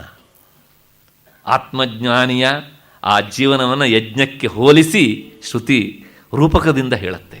ಹೇಗೆ ಹೇಳುತ್ತೆ ಅಂದರೆ, ಈ ಚರಾಚರವಾದಂಥ ಪ್ರಪಂಚಕ್ಕೆ ಸಾಕ್ಷಿಯಾದಂಥ ಯಾವ ಆತ್ಮವಸ್ತು ಉಂಟೋ ಅದೇನೇ ಇವನ ಜೀವನ ಯಜ್ಞದ ಯಜಮಾನ. ತಸ್ಯೈವಂ ವಿದುಷೋ ಯಜ್ಞಸ್ಯ ಆತ್ಮ ಯಜಮಾನ. ಯಜ್ಞ ಮಾಡಲಿಕ್ಕೆ ಒಬ್ಬ ಇರಬೇಕಲ್ಲ, ಪವಿತ್ರ ಹಾಕ್ಕೊಂಡಿರ್ತಾನಲ್ಲ, ಯಜ್ಞಕರ್ತ ಯಾರು ಅಂತ. ಹಾಗಿದ್ರೆ ಈ ಯಜ್ಞದ ಯಜಮಾನ ಯಾರು? ಜ್ಞಾನ ಯಜ್ಞದ ಯಜಮಾನ ಅಂದರೆ ಇಂಥ ಈ ಜ್ಞಾನಿ, ಅವನೇ ಯಜಮಾನ. ಮತ್ತು ಯಜಮಾನ ಅಂತ ಆದಮೇಲೆ ಅವನಿಗೆ ಪತ್ನಿ ಇರಬೇಕು. ಈತ ಹೇಳಿ ಕೇಳಿ ಸನ್ಯಾಸಿ, ಯಾರೋ ಯೋಗಭ್ರಷ್ಟ, ಎಲ್ಲವನ್ನು ಬಿಟ್ಟಿದ್ದಾನೆ, ಅವನಿಗೆ ಪತ್ನಿ ಇಲ್ಲ, ಹೆಂಡತಿ ಇಲ್ಲ. ಹಾಗಿದ್ದರೆ ಯಾರು ಅವನ ಹೆಂಡತಿ? ಹೆಂಡತಿ ಅನ್ನೋ ಶಬ್ದನೂ ಹೇಳಬಾರ್ದು, ಪತ್ನಿ ಅನ್ನೋ ಶಬ್ದನೂ ಹೇಳಬೇಕು. ಪತ್ನಿ ಅನ್ನೋ ಶಬ್ದಕ್ಕೆ ಯಾಜ್ಞಿಕ ಪ್ರಕ್ರಿಯೆ ಹಿನ್ನೆಲೆಯಲ್ಲಿ ಯಜಮಾನನ ಅರ್ಧಾಂಗಿ ಎನ್ನುವಂಥದ್ದು. ಹಾಗಾಗಿ ಯಾರು ಅವನ ಹೆಂಡತಿ? ಅವನು ಸರ್ವಸಂಗ ಪರಿತ್ಯಾಗಿ, ಅವನಿಗೆ ಪತ್ನಿ ಇಲ್ಲ. ಯಾರು ಪತ್ನಿ ಅಂದರೆ ಶ್ರುತಿ ಹೇಳುತ್ತೆ, ಶ್ರದ್ಧಾಪತ್ನಿ. ಶ್ರದ್ಧೆಯೇ ಅವನ ಪತ್ನಿ. ಮತ್ತು ಮುಂದಿನ ಮಾತು, ಆ ಯಜ್ಞ ನಡಿಬೇಕಿದ್ದರೆ ಮೊದಲು ಒಂದಿಷ್ಟು ಸಮಿತ್ತುಗಳು ಅಂದರೆ ಕಟ್ಟಿಗೆಯ ತುಂಡನ್ನು ಸಮರ್ಪಣೆ ಮಾಡ್ತಾರೆ. ಎಲ್ಲಿ? ಯಜ್ಞ ಕುಂಡದಲ್ಲಿ. ಆ ಮೊಟ್ಟ ಮೊದಲು ಅವನು ಆ ಯಜ್ಞಕ್ಕೆ ಸಮರ್ಪಣೆ ಮಾಡುವಂತಹ ಕಟ್ಟಿಗೆ ತುಂಡು ಯಾವುದಪ್ಪ ಅಂದರೆ ಶರೀರ ಮಿಧ್ವಂ. ಮೊದಲು ಅವನ ದೇಹವನ್ನೇ ಹೋಮಿಸಿ ಬಿಡ್ತಾನೆ, ದೇಹಾಭಿಮಾನ ಬಿಟ್ಟಿರ್ತಾನೆ ಅವನು. ಇದೇನು ಸಾಮಾನ್ಯವ ಇದು? ಇದೇನೇ ಇದ್ಮ ಅಂದ್ರೆ ಕಟ್ಟಿಗೆ ತುಂಡು, ಅದನ್ನೇ ಹೋಮಿಸಿ ಬಿಡ್ತಾನೆ. ಶರೀರಮಿದ್ಮಂ. ಸರಿ, ಹಾಗಿದ್ರೆ ಆ ಯಜ್ಞ ಮಾಡೋದಕ್ಕೆ ಒಂದು ವೇದ ಕುಂಡ ಕಟ್ಟಬೇಕಲ್ವ ನಾವು? ಆ ಕುಂಡದಕ್ಕೆ ಕಟ್ಟೋದಕ್ಕೆ ಒಂದು ವೇದಿ ಅಂತ ಬೇಕಲ್ಲ, ಯಜ್ಞ ಯಾಗಶಾಲೆ. ಅದು ಯಾವುದು ಯಾಗಶಾಲೆ ಇಲ್ಲಿ ಅಂತ ಕೇಳಿದರೆ, ವೇದಿಹಿ ಉರೋ ವೇದಿಹಿ, ಅವನ ಎದೆ ಅದೇನೇ ಆ ಯಜ್ಞ ವೇದಿ. ಮತ್ತೆ ಆ ವೇದಿ ಆಯಿತು. ಯಜ್ಞ ಮಾಡಬೇಕಿದ್ರೆ ಆಜ್ಯ ಪಾತ್ರೆಯನ್ನು ಇಡೋದಕ್ಕೆ ಕೆಳಗಡೆಗೆ ದರ್ಭೆಗಳನ್ನೆಲ್ಲ ಹಾಸ್ತಾರೆ, ಬರ್ಹಿ ಅಂತ ಕರೀತಾರೆ ಅದನ್ನು. ಆ ಬರ್ಹಿ ಯಾವುದು ಅಂತ ಕೇಳಿದರೆ ಲೋಮಾನಿ ಬರ್ಹಿಹಿ, ಅವನ ಮೈ ಮೇಲಿರುವಂಥ ಕೂದಲುಗಳೆಲ್ಲ ಬರ್ಹಿಗಳು.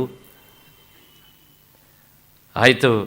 ಅದಾದಮೇಲೆ ಮತ್ತೆ ಮುಂದಿನ ಮಾತು, ಅವನು ಸನ್ಯಾಸಿಗೆ ಮುಂಡನ ಎಲ್ಲವನ್ನು ಬಿಟ್ಟಿದ್ದಾನೆ, ಅವನಿಗೆ ಶಿಖೆಯೇ ಇಲ್ಲ. ಯಾವುದು ಅವನು ಜುಟ್ಟು ಶಿಖ ಯಾವುದು ಅಂತಂದರೆ ವೇದಶಿಖಾ.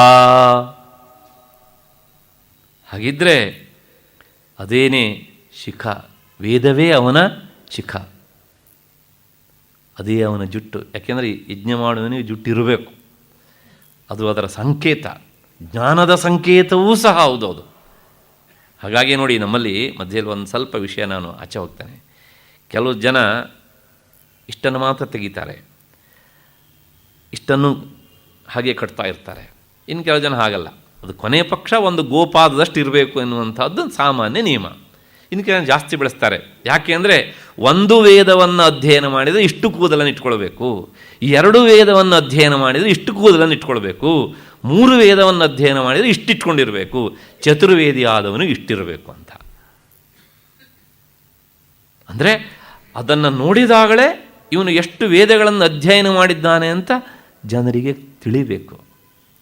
ಇಂಥ ಒಂದು ಹಿನ್ನೆಲೆಯಲ್ಲಿ ಆ ಶಿಖವನ್ನು ಇಟ್ಕೊಳ್ಳುವಂತಹದ್ದು, ಬೆಳೆಸುವಂತಹದ್ದು ಕ್ರಮ. ಇವತ್ತದೆಲ್ಲ ಲುಪ್ತವಾಗಿ ಹೋಗಿದೆ. ಅಲ್ಲ, ಬಿಡೋದಿಲ್ಲ, ಯಾಕಂದರೆ ಒಳಗಡೆ ಇದ್ರೆ ತಾನೆ ಹೊರಗಡೆ ತೋರಿಸೋದಕ್ಕೆ ಅಂತ. ಹಾಗಾಗಿ ಜ್ಞಾನದ ಸಾಂಕೇತಿಕವಾಗಿ ಇದ್ದಂಥದ್ದದು. ಹಾಗಾಗಿ ಇವನಿಗೆ ಏನಿದೆ ಹಾಗಿದ್ರೆ ಅಂದರೆ, ಅವನಿಗೆ ಆ ವೇದವೇ ಶಿಖಾ. ವೇದ ಅಂದರೆ ನೋಡಿ, ಶಿಖಾ ಅನ್ನೋದು ಜ್ಞಾನದ ಸಂಕೇತ ಅಂತ ಹೇಳಿದೆ, ಅವನಿಗೆ ವೇದವೇ ಶಿಖಾ ಅಂತ ಹೇಳಿದೆ. ವೇದ ಅಂದ್ರೇನು? ವಿಧಜ್ಞಾನೇ, ಅದೇ ಅವನ ಶಿಖಾ. ಮತ್ತು ಮುಂದಿನ ಮಾತು, ಯೂಪಃ. ಯಜ್ಞ ನಡಿಬೇಕಿದ್ರೆ ಅಲ್ಲೊಂದು ಯೂಪಸ್ತಂಭ ಇರಬೇಕು, ಪಶುವನ್ನು ಕಟ್ಟುವಂಥ ಒಂದು ಕಂಬ. ಆ ಕಂಬ ಯಾವುದು ಅಂತಂದರೆ ಹೃದಯಂ ಯೂಪಃ, ಅವನ ಹೃದಯ ಉಂಟಲ್ಲ ಅದೇನೇ ಯೂಪ. ಮತ್ತು ಮುಂದಿನ ಮಾತು, ಯಜ್ಞಕ್ಕೆ ತುಪ್ಪವನ್ನು ಹಾಕಬೇಕು. ಇಲ್ಲಿ ಹಾಗಿದ್ರೆ ಯಾವುದನ್ನು ತುಪ್ಪವಾಗಿ ಆತ ಹೋಮಿಸ್ತಾನೆ ಅಂದರೆ ಕಾಮ ಆಜ್ಯಂ. ಅವನು ಹಾಕುವ ಆಜ್ಯ ಯಾವುದು ಅಂದರೆ ತನ್ನ ಬದುಕಿನ ಬಯಕೆಗಳನ್ನೆಲ್ಲವನ್ನು ಹೋಮಿಸಿ ಬಿಡ್ತಾನೆ ಅವನು. ಯಾವ ಅಗ್ನಿ ಮುಂದೆ ಬರುತ್ತೆ. ಮತ್ತೆ ಆ ಯಜ್ಞ ಅಂದಮೇಲೆ ಸಾಮಾನ್ಯವಾಗಿ ಈ ಪಶುವನ್ನು ಸಹ ಹೋಮಿಸುವಂತಹದ್ದುಂಟು ಕೆಲವು ಯಾಜ್ಞಿಕ ಪ್ರಕ್ರಿಯೆಯಲ್ಲಿ. ಅಷ್ಟು ಮಾತ್ರ ಇಟ್ಕೊಳ್ಳಿ, ಬೇರೆ ಆದರೂ ವಿವರಣೆ ಸದ್ಯಕ್ಕೆ ಬೇಡ. ಹಾಗಿದ್ರೆ ಇಲ್ಲಿ ಆ ಯಜ್ಞ ಪಶು ಯಾವುದು ಅಂತ ಕೇಳಿದರೆ ಮನ್ಯು ಪಶು. ಮನ್ಯು ಅಂದರೆ ಕೋಪ, ಸಿಟ್ಟನ್ನೇ ಆತ ಪಶುವಾಗಿ ಹೋಮಿಸಿರ್ತಾನೆ. ಮತ್ತು ತಪೋಗ್ನಿ. ಹಾಗಿದ್ರೆ ಇಂಥ ಯಜ್ಞವನ್ನು ಮಾಡಬೇಕಿದ್ರೆ ಅವನ ಅಗ್ನಿ ಯಾವುದು? ಯಜ್ಞವನ್ನು ಮಾಡುವ ಅಗ್ನಿ ಯಾವುದು ಅಂದರೆ ಅವನ ತಪಸ್ಸೇ ಅಗ್ನಿ. ಆ ತಪಸ್ಸೆ ಎನ್ನುವಂಥ ಅಗ್ನಿಯಲ್ಲಿ ಆತ ಈ ರೀತಿ ಸಿಟ್ಟು ಎನ್ನುವಂತಹ ಏನು ಮಾಡ್ತಾನೆ? ಪಶುವನ್ನು ಹೋಮಿಸ್ತಾನೆ, ತುಪ್ಪವನ್ನು ಹಾಕ್ತಾನೆ, ಕಾಮರಗಳನ್ನು ಹಾಕಿ ಹೋಮಿಸಿ ಬಿಡ್ತಾನೆ. ಮತ್ತು ದಮಶಮ ಇತಾ ದಕ್ಷಿಣ. ಯಜ್ಞ ಅಂತ ಅಂದಮೇಲೆ ಮತ್ತು ನಾವು ದಕ್ಷಿಣೆ ಕೊಡಬೇಕಲ್ಲ. ಯಾಕೆ ಶಮಯಿತ ಬಂದಂಥ ಋತ್ವಿಜರನ್ನು ಅದು ಶಮನ ಮಾಡುವಂಥದ್ದು. ಹಾಗಿದ್ರೆ ಇವನು ಕೊಡುವಂಥ ದಕ್ಷಿಣ ಯಾವುದು ಅಂದರೆ ದಮಃ. ತನ್ನ ಬಹಿರಿಂದ್ರಿಯಗಳನ್ನು ನಿಗ್ರಹಿಸುವುದೇ ದಕ್ಷಿಣ. ದಮಶಮ ಇತಾ ದಕ್ಷಿಣ. ಯಜ್ಞ ಅಂತಾದಮೇಲೆ ಇಷ್ಟು ಜನ ಇರಬೇಕು. ಮತ್ತು ಪುನಃ ಒಬ್ಬ ಹೋತ, ಇನ್ನೊಬ್ಬ ಉದ್ಗಾತ, ಇನ್ನೊಬ್ಬ ಅಧ್ವರ್ಯು, ಇನ್ನೊಬ್ಬ ಬ್ರಹ್ಮ, ಇನ್ನೊಬ್ಬ ಅಗ್ನಿಧ್ರ. ಈ 5 ಜನ ಇರಬೇಕು. ಈ 5 ಜನರನ್ನೂ ಶ್ರುತಿ ಹೇಳುತ್ತೆ ಈ ಜ್ಞಾನಿಯ ಯಜ್ಞದಲ್ಲಿ. ಯಾರ್ಯಾರಪ್ಪ ಅಂದರೆ ವಾಗ್ಹೋತ, ವಾಕ್. ಆ ಹೋತ ಏನು ಮಾಡ್ತಾನೆ ಅಂದರೆ ಅವನು ಸದಾ ಗಾನ ಮಾಡ್ತಾ ಇರ್ತಾನೆ. ಹಾಗಾಗಿ ವಾಗ್ಹೋತ, ವಾಕ್ ಅಂದರೆ ಮಾತು, ಮಾತೇ ಅವನು ಹೋತ. ಮತ್ತು ಪ್ರಾಣ ಉದ್ಗಾತ, ಅವನ ಒಳಗೆ ಸಂಚರಿಸ್ತಾ ಇರುವಂಥ ಈ ಪ್ರಾಣಗಳೇ ಉದ್ಗಾತ. ಮತ್ತು ಈ ಯಜ್ಞದ ಅಧ್ವರ್ಯು ಯಾರು? ಯಜಮಾನ ಅಂದರೆ ಪುರೋಹಿತ. ಯಾರು ಅಂದರೆ ಚಕ್ಷುರಧ್ವರ್ಯು, ಅವನು ಎಲ್ಲವನ್ನು ನೋಡ್ತಾ ಇರಬೇಕಲ್ಲ. ಹಾಗಾಗಿ ಅಧ್ವರ್ಯು. ಮತ್ತು ಮನೋಬ್ರಹ್ಮ, ಯಜ್ಞಕ್ಕೊಬ್ಬ ಬ್ರಹ್ಮ ಇರಬೇಕು. ಯಾರು ಬ್ರಹ್ಮ ಅಂದರೆ ಮನಸ್ಸೇ ಬ್ರಹ್ಮ. ಮತ್ತು ಶ್ರೋತ್ರಮಗ್ನೀತ್, ಕಿವಿಯೇ ಅಗ್ನಿದ್ಧ. ಹೀಗೆ ಸ್ವತಃ ಶ್ರುತಿ ಇಂತಹ ಸಾಧಕನಾದಂಥ ಜ್ಞಾನಿಯನ್ನು, ಯೋಗಿಯನ್ನು ಹೊಗಳತ್ತೆ. ಇಂಥವನಿಗೆ ದುರ್ಗತಿ ಅಂತ ಹೇಳ್ತೀಯ ಅರ್ಜುನ ನೀನು? ಅದನ್ನು ಹೇಳುವಂತಹ ಧೈರ್ಯ ನಿನಗೆ ಉಂಟೇನ? ಮೊದಲೇ ಸಂಶಯ ಅಂತ ಹೇಳಿದ್ದಾನೆ ಅವನು. ಮತ್ತಷ್ಟೇ ಅಲ್ಲ, ಶ್ರುತಿ ಹೀಗೆ ಹೇಳಿದೆ. ಈ ಹಿನ್ನೆಲೆಯಲ್ಲಿ ಸ್ವತಃ ಈ ಶ್ರುತಿಯನ್ನು ಮುಂದಿಟ್ಟುಕೊಂಡು ಸ್ಮೃತಿ ಒಂದು ಮಾತು ಹೇಳುತ್ತೆ, ಬಹಳ ಅದ್ಭುತವಾದಂಥ ಮಾತು. ಶ್ರುತಿಯೇ ಹೀಗಿದೆ, ಅದನ್ನು ಅನುಸರಿಸಿ ಬಂದಂಥ ಸ್ಮೃತಿ ಇನ್ನು ಹೇಗಿರಬೇಕು, ಅದು ಸಹ ಬಹಳ ಅದ್ಭುತವಾದ ಮಾತನ್ನು ಹೇಳುತ್ತೆ. ಆ ಸಾಧಕನಾದಂತಹ ಯೋಗಿ ಅವನ ಒಟ್ಟು ವೈಭವ ಏನು, ಅವನ ಮಹಾತ್ಮೆ ಏನು ಅಂದರೆ, ಸ್ನಾತಂ ತೇನ ಸಮಸ್ತತೀರ್ಥ ಸಲಿಲೆ ಸರ್ವಾಪಿ ದತ್ತಾವನಿಃ ಯಜ್ಞಾನಾಂಚ ಕೃತಂ ಸಹಸ್ರಂ ಅಖಿಲ ದೇವಾಶ್ಚ ಸಂಪೂಜಿತಾಃ ಸಂಸಾರಾಚ್ಚ ಸಮುದ್ಧೃತಾಸ್ವಪಿತರಃ ತ್ರೈಲೋಕ್ಯ ಪೂಜ್ಯೋಪ್ಯಸೌ ಯಸ್ಯ ಬ್ರಹ್ಮ ವಿಚಾರಣೆ ಕ್ಷಣಮಪಿ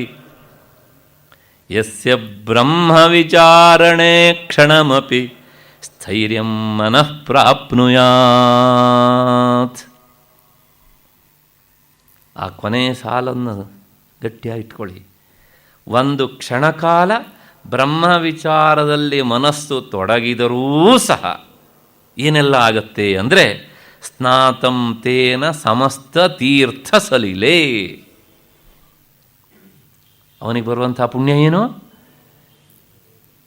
ಎಷ್ಟೆಷ್ಟು ಪವಿತ್ರ ತೀರ್ಥಗಳು ಇವೆಯೋ ಆ ಎಲ್ಲ ತೀರ್ಥದಲ್ಲೂ ಸ್ನಾನ ಮಾಡಿದರೆ ಏನು ಪುಣ್ಯ ಬರುತ್ತೋ ಅಷ್ಟೂ ಪುಣ್ಯ ಕ್ಷಣಕಾಲ ಬ್ರಹ್ಮಚಿಂತನೆ ಮಾಡಿದರೂ ಬರುತ್ತೆ.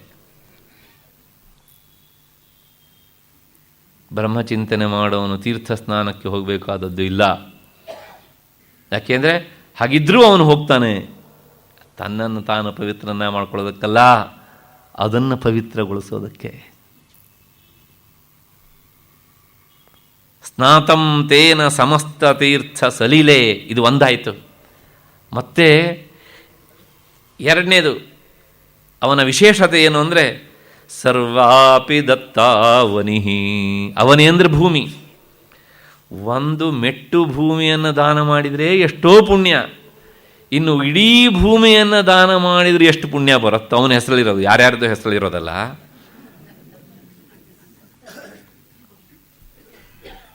ಅಂತಹ ಪುಣ್ಯ ಕ್ಷಣಕಾಲ ಬ್ರಹ್ಮಚಿಂತನೆಯಿಂದ ಬರುತ್ತೆ. ಸರ್ವಾಪಿ ದತ್ತ ಅವನಿಃ. ಅದರ ಜೊತೆಗೆ ಮುಂದಿನ ಮಾತು, ಯಜ್ಞಾನಾಂಚ ಕೃತಂ ಸಹಸ್ರಂ. ಒಂದಲ್ಲ, ಎರಡಲ್ಲ, ನೂರಲ್ಲ, ಎಷ್ಟು? ಸಹಸ್ರ ಯಜ್ಞವನ್ನು ಮಾಡಿದರೆ, ಅಂದರೆ ಸಹಸ್ರ ಕೃತ್ವ. ಇಂದ್ರ ಅದಕ್ಕೆ ಸಮಾನವಾದಂಥದ್ದು ಯಾವುದೆಂದು ಬರುತ್ತೆ? ಕ್ಷಣಮಪಿ ಸ್ಥೈರ್ಯಂ ಮನಃ ಪ್ರಾಪ್ನುಯಾತ್. ಎಲ್ಲಿ? ಬ್ರಹ್ಮ ವಿಚಾರದಲ್ಲಿ. ಮತ್ತೆ ನಾಲ್ಕನೇದು, ಅಖಿಲ ದೇವಾಶ್ಚ ಸಂಪೂಜಿತಾಃ. ನೀನು ಯಾವ್ಯಾವ ದೇವರಿಗೆ ಹರಕೆ ಹೊತ್ಕೊಳ್ತೀಯೋ, ಪೂಜೆ ಮಾಡ್ತೀಯೋ, ಆ ಹರಕೆ ಗಿರ್ಕೆ ಏನೂ ಬೇಡ. ಕ್ಷಣಕಾಲ ಬ್ರಹ್ಮಚಿಂತನೆ ಮಾಡಿದರೆ ಎಲ್ಲ ದೇವರಿಗೂ ಪೂಜೆ ಮಾಡೋದು ಹಾಗೆ. ಈ ಮಾತು ಪದೇ ಪದೇ ಬರುತ್ತೆ. ಒಬ್ಬ ಯೋಗಿಯಾದವನನ್ನು, ಒಬ್ಬ ಆತ್ಮಜ್ಞಾನಿಯನ್ನು ಅರ್ಚನೆ ಮಾಡಿದರೆ ಎಲ್ಲರೂ ತೃಪ್ತರಾಗಿ ಬಿಡ್ತಾರೆ. ಯಾಕೆಂದರೆ ಅವನು ಸರ್ವದೇವಮಯ. ಯಾಕೆ? ಆತ್ಮಜ್ಞಾನಿಯಾದ್ದರಿಂದ ಅವನು ಎಲ್ಲರಲ್ಲೂ ಏನನ್ನು ಕಾಣ್ತಾನೆ? ಆತ್ಮಸ್ವರೂಪವನ್ನೇ ಕಾಣ್ತಾ ಇರ್ತಾನೆ ಅಲ್ವಾ. ಹಾಗಾಗಿ ಏನಾಗುತ್ತೆ ಅಂದರೆ, ತಲೆಗೆ ಸ್ನಾನ ಮಾಡಿದರೆ ಕಾಲಿಗೆ ಸ್ನಾನ ಆಗೇ ಆಗುತ್ತೆ. ಆದರೆ ಕಾಲಿಗೆ ಸ್ನಾನ ಮಾಡಿದರೆ ತಲೆಗೆ ಸ್ನಾನ ಆಗುತ್ತೆ ಅನ್ನೋ ನಿಯಮ ಇಲ್ಲ. ಯಾವ್ಯಾವುದೋ ದೇವರನ್ನು ಅರ್ಚನೆ ಮಾಡಿದರೆ ಇಂಥ ಜ್ಞಾನಿಯ ಅರ್ಚನೆ ಆಗುವುದಿಲ್ಲ. ಇವನನ್ನು ಅರ್ಚನೆ ಮಾಡಿದರೆ ಎಲ್ಲ ದೇವತೆಗಳ ಅರ್ಚನೆಯೂ ಆಗಿಬಿಡುತ್ತೆ.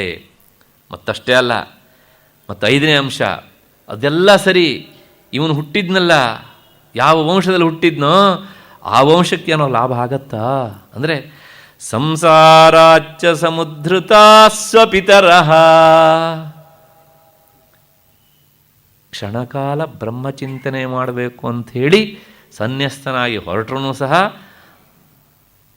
ಅವನ ಹಿಂದಿನ 60 ತಲೆಮಾರಿನವರು, ಮುಂದಿನ 60 ತಲೆಮಾರಿನವರು ಏನಾಗ್ತಾರೆ? ಉದ್ಧಾರಗೊಳ್ತಾರೆ, ಪವಿತ್ರರಾಗ್ತಾರೆ. ಅಂದರೆ ಇದ್ರ ಬಗ್ಗೆ ವಿಚಾರ ಮಾಡುವ ಭಾವನೆ ಬರೋದೇ ಅಷ್ಟು ವಿರಳ.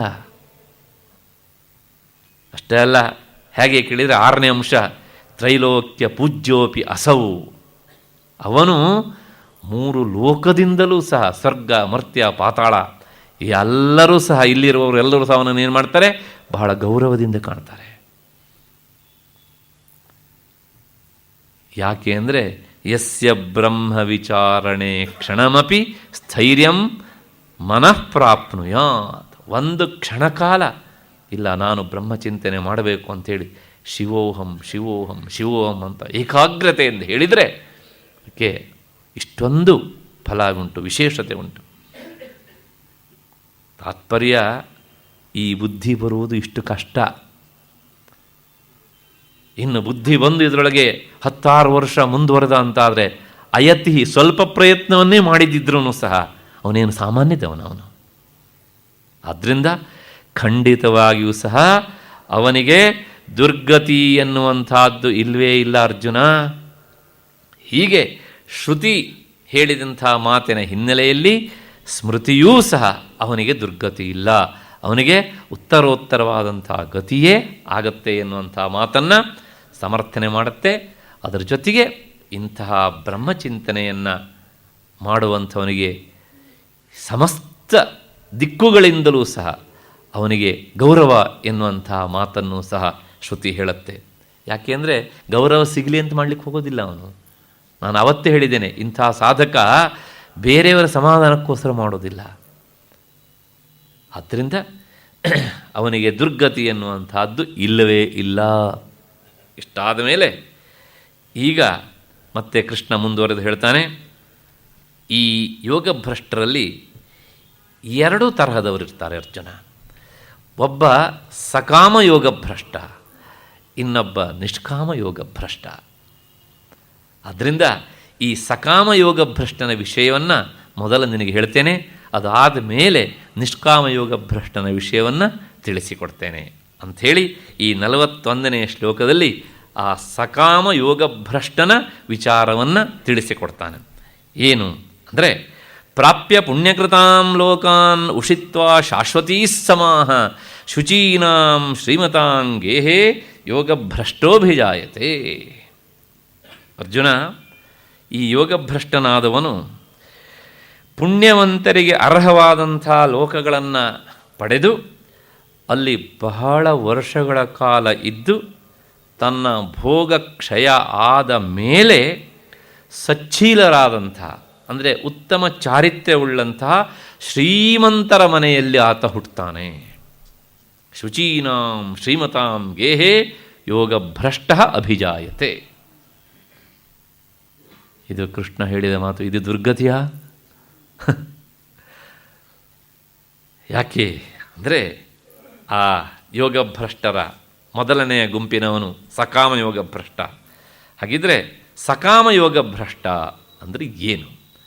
ನಿಷ್ಕಾಮ ಯೋಗಭ್ರಷ್ಟ ಅನ್ನೋದಕ್ಕೆ ಅರ್ಥ ಗೊತ್ತಾಗ್ಬಿಡುತ್ತೆ ಇದನ್ನು ತಿಳ್ಕೊಂಡ್ರೆ ಏನು ಅಂತ. ಈತ ಸಕಾಮಯೋಗ ಭ್ರಷ್ಟ ಅಂತ ಹೇಳ್ತಿದ್ದೇವಲ್ಲ, ಆತ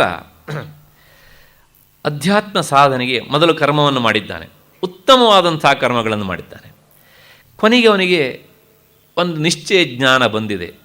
ತದ್ಯಥಾ ಕರ್ಮಚಿತೋ ಲೋಕ ಕ್ಷೀಯತೆ ಏವಮೇವ ಮುತ್ರ ಪುಣ್ಯಚಿತೋ ಲೋಕ ಕ್ಷೀಯತೆ.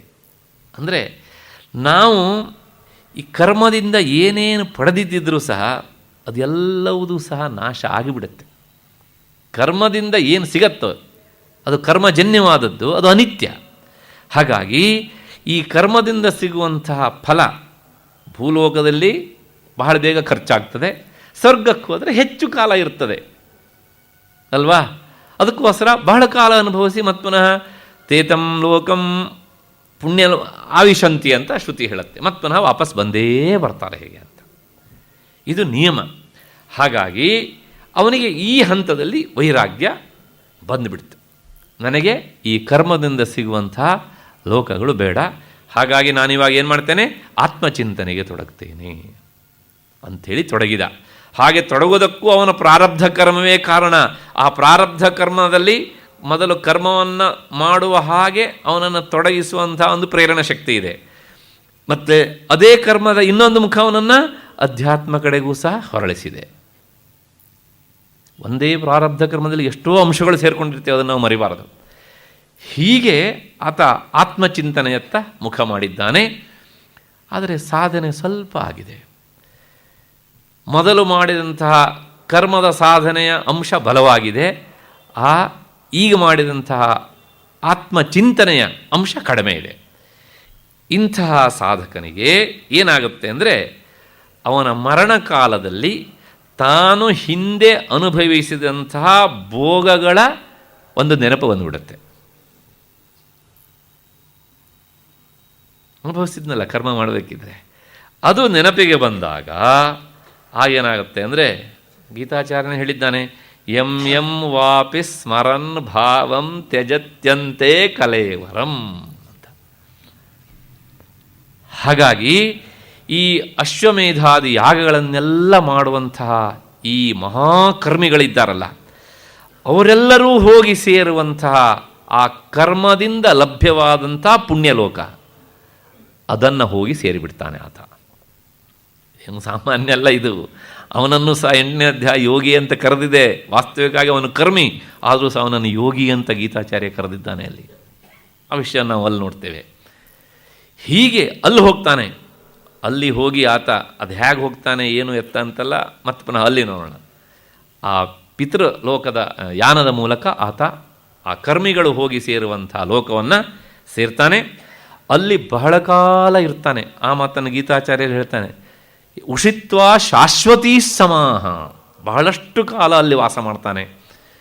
ಯಾಕೆಂದರೆ ಅವನಿಗೆ ಅಲ್ಲಿ ಅಷ್ಟು ಕಾಲ ಇರುವಷ್ಟು ಕರ್ಮದ ಫಲ ಉಂಟು. ಅಷ್ಟು ಕಾಲ ಇದ್ದು ಆ ಕರ್ಮದ ಫಲವನ್ನು ಆತ ಅನುಭವಿಸ್ತಾನೆ. ಅನುಭವಿಸಿ ಆದ ಮೇಲೆ ಆತ ಏನಾಗ್ತಾನೆ ಕೇಳಿದರೆ, ಮತ್ತೆ ಪುನಃ ವಾಪಸ್ ಬರ್ತಾನೆ. ವಾಪಸ್ ಬರಬೇಕಂದ್ರೆ ಅವನು ಎಲ್ಲಿ ಹುಟ್ಟುತ್ತಾನೆ ಅಂದರೆ, ಶುಚೀನಾಂ ಶ್ರೀಮತಾಂಗೇಹೇ ಯೋಗಭ್ರಷ್ಟ ಅಭಿಜಾಯತೆ. ಸಚ್ಚೀಲರಾದಂತಹ ಧನಿಕರ ಮನೆಯಲ್ಲಿ ಹುಟ್ಟುತ್ತಾನೆ. ಆ ಹಿನ್ನೆಲೆಯಲ್ಲೇ ಬಂದಿದ್ದು ಅಂದರೆ, ಸದ್ಗುಣವಂತರಾದ ಶ್ರೀಮಂತರ ಮನೆಯಲ್ಲಿ ಒಬ್ಬಾತ ಹುಟ್ಟಿದ ಅಂದರೆ ಇದರೊಳಗೆ ಏನೋ ಒಂದು ಪುಣ್ಯಾಂಶ ಇರಬೇಕು ಅವನಿಗೆ. ಆದರೆ ಎರಡು ಕೃಷ್ಣ ಹೇಳ್ತಾನೆ, ಒಂದು ಸದ್ಗುಣವಂತರಾಗಿರಬೇಕು, ಧನಿಕರೂ ಆಗಿರಬೇಕು. ಸದ್ಗುಣ ಇಲ್ಲದೆ ಕೇವಲ ಧನಿಕರಾದರೆ ಲೆಕ್ಕಕ್ಕಿಲ್ಲ. ಮತ್ತು ಧನಿಕರಾಗಿದ್ದು ಗುಣ ಇಲ್ಲದಿದ್ದರೂ ಇಲ್ಲ, ಅಥವಾ ಕೇವಲ ಗುಣ ಇದೆ ಆದರೆ ಸದ್ಗುಣ ಧನಿಕರೂ ಅಲ್ಲ, ಹೀಗಿದ್ದರೂ ಸಹ ಅಲ್ಲ. ಈ ಎರಡೂ ಅಂಶಗಳು ಇದ್ದು ಅಂಥ ಮನೆತನದಲ್ಲಿ ಹುಟ್ಟುವಂಥ ಮಗುವಿನ ಹಿಂದೆ ಇಂಥದ್ದೇನೋ ಒಂದು ಅಂಶ ಇದೆ ಎನ್ನುವಂಥದ್ದನ್ನು ಊಹಿಸಿಕೊಳ್ಳಬಹುದು. ಅಷ್ಟು ಹಿನ್ನೆಲೆಯಲ್ಲಿ ಈ ಐಶ್ವರ್ಯವಂತರಾಗಿರುವಂತಹ ಉತ್ತಮ ಕುಲದಲ್ಲಿ ಆತ ಜನ್ಮವೆತ್ತುತ್ತಾನೆ. ಧರ್ಮರಾಜ, ಜನಕ, ಇಷ್ಟಕ್ಕೆ ನಿಲ್ಲಿಸ್ಕೊಳ್ಳೋಣ, ಮುಂದಿನವ್ರ ಹೆಸರು ಬೇಡ, ಮುಂದೆ ಬೇಕು ಅವರೆಲ್ಲ ನಮಗೆ. ಹೀಗೆ ಅಷ್ಟು ಹಿನ್ನೆಲೆಯಲ್ಲಿ ಇಂತಹ ಮನೆತನದಲ್ಲಿ ಜನ್ಮ ಎತ್ತುತ್ತಾನೆ. ಈಗ ಅರ್ಜುನ ಒಂದು ಪ್ರಶ್ನೆ ಕೇಳಿದ ಮತ್ತೆ ಅಲ್ಲಿ, ಅಲ್ಲ ಆ ಪುಣ್ಯವಂತರು ಹೋಗಿ ಸೇರುವ ಲೋಕ ಅದು ಒಂದೇನೇ ಬಹಳಷ್ಟು ಉಂಟ ಕೃಷ್ಣ? ಒಂದೇ ಲೋಕ ಪುಣ್ಯವಂತರೆಲ್ಲ ಹೋಗಿ ಸೇರೋದು, ಕರ್ಮ ಮಾಡಿ ಇದಂತಹ ಪುಣ್ಯವಂತರು ಹೋಗಿ ಸೇರುವಂಥ ಒಂದೇ ಲೋಕ ಇರುವಂಥದ್ದು. ಹೀಗಿದ್ದಾಗ ನೀನು ಏನು ಹೇಳಿದೆ ಇಲ್ಲಿ? ಲೋಕಾನ್ನಂತ ಬಹುವಚನ ಹೇಳಿದೆ, ಲೋಕಮ್ ಅಂತ ಹೇಳ್ಬೋದಿತ್ತಲ್ವಾ? ಯಾಕೆ ಬಹುವಚನ ಹೇಳಿದೆ? ಬಹಳಷ್ಟು ಲೋಕಗಳಿವೆಯಾ? ಒಬ್ಬೊಬ್ಬರು ಒಂದೊಂದು ಲೋಕವಾ? ಕೃಷ್ಣ ಹೇಳ್ತಾನೆ, ಅಲ್ಲ, ಬಹಳಷ್ಟು ಲೋಕಗಳಿಲ್ಲ. ಆ ಒಂದೇ ಲೋಕದಲ್ಲಿ ಅವನು ಅನುಭವಿಸುವಂತಹ ಭೋಗಸ್ಥಾನಗಳು ಬೇರೆ ಬೇರೆ ಇವೆ. ಆ ಭೋಗಸ್ಥಾನ ಭೇದದಿಂದಾಗಿ ನಾನು ಬಹುವಚನ ಪ್ರಯೋಗ ಮಾಡಿದ್ದೇನೆ. ಅರ್ಜುನ ಈ ಪ್ರಶ್ನೆ ಕೇಳಿದರೆ ನಮಗೆ ಗೊತ್ತೇ ಆಗೋದಿಲ್ಲ ಯಾಕೆ ಅಂತ. ಆದ್ದರಿಂದ ಲೋಕಾನ್ ಪ್ರಾಪ್ಯ ಪುಣ್ಯಕೃತಾಂ ಲೋಕಾನ್ ಅಂತ ಬಹುವಚನ. ಆ ಭೋಗಸ್ಥಾನಗಳ ಬಾಹುಲ್ಯದಿಂದಾಗಿ ಒಂದೇ ಲೋಕ ಆದರೂ ಸಹ ಬಹುವಚನ. ಹೀಗೆ ಇಷ್ಟು ಹೇಳಿ ಆದಮೇಲೆ ಮತ್ತೆ ಮುಂದಿನ ಶ್ಲೋಕ. ಇಲ್ಲಿಗೆ ಆ ಸಕಾಮ ಯೋಗಭ್ರಷ್ಟನ ವಿಚಾರ ಮುಗೀತು. ಅವನು ಹೋಗ್ತಾನೆ, ಮತ್ತೆ ಇಂಥ ಸ್ಥಳದಲ್ಲಿ ಜನ್ಮ ಎತ್ತಿ ಬರ್ತಾನೆ. ಇರಲಿ ಹಾಗೇನೆ. ಈಗ ನಿಷ್ಕಾಮ ಯೋಗಭ್ರಷ್ಟನ ಗತಿ 42ನೇ ಶ್ಲೋಕ. ಅಥವಾ ಯೋಗಿನಾಮೇವ ಕುಲೇ ಭವತಿ ಧೀಮತಾಂ ಏತದ್ಧಿ ದುರ್ಲಭತರಂ ಲೋಕೆ ಜನ್ಮ ಯದೀದೃಶಂ. ಪ್ರಾರಂಭವೇ ವಿಕಲ್ಪದಿಂದ ಪ್ರಾರಂಭ ಮಾಡೋದು ಕೃಷ್ಣ. ಅಥವಾ ಹಾಗಿಲ್ಲದೆ ಇದ್ದರೆ ಇನ್ನೊಬ್ಬಿದ್ದಾನಲ್ಲ, ಯಾರು? ನಿಷ್ಕಾಮ ಕರ್ಮಯೋಗಿ ಆತ. ಹೇಗೆ ಅಂದರೆ ಧೀಮಂತರಾದಂಥ ಯೋಗಿಗಳ ಕುಲದಲ್ಲಿ ಅವನು ಹುಟ್ಟುತ್ತಾನೆ. ಈ ಪ್ರಕಾರವಾದಂತಹ ಯೋಗಿಗಳ ಕುಲದಲ್ಲಿ ಜನ್ಮ ಎತ್ತೋದು ಉಂಟಲ್ಲ, ಅದು ಅತ್ಯಂತ ದುರ್ಲಭ. ಮತ್ತು ಹಿಂದಿನ ಜನ್ಮದಲ್ಲಿ ಮಾಡಿದಂತಹ ಆ ಯೋಗಶಕ್ತಿ ಪ್ರಬಲವಾಗಿದ್ದಾಗ ಮಾತ್ರ ಇಂಥ ಜನ್ಮ ದೊರಕತ್ತೆ.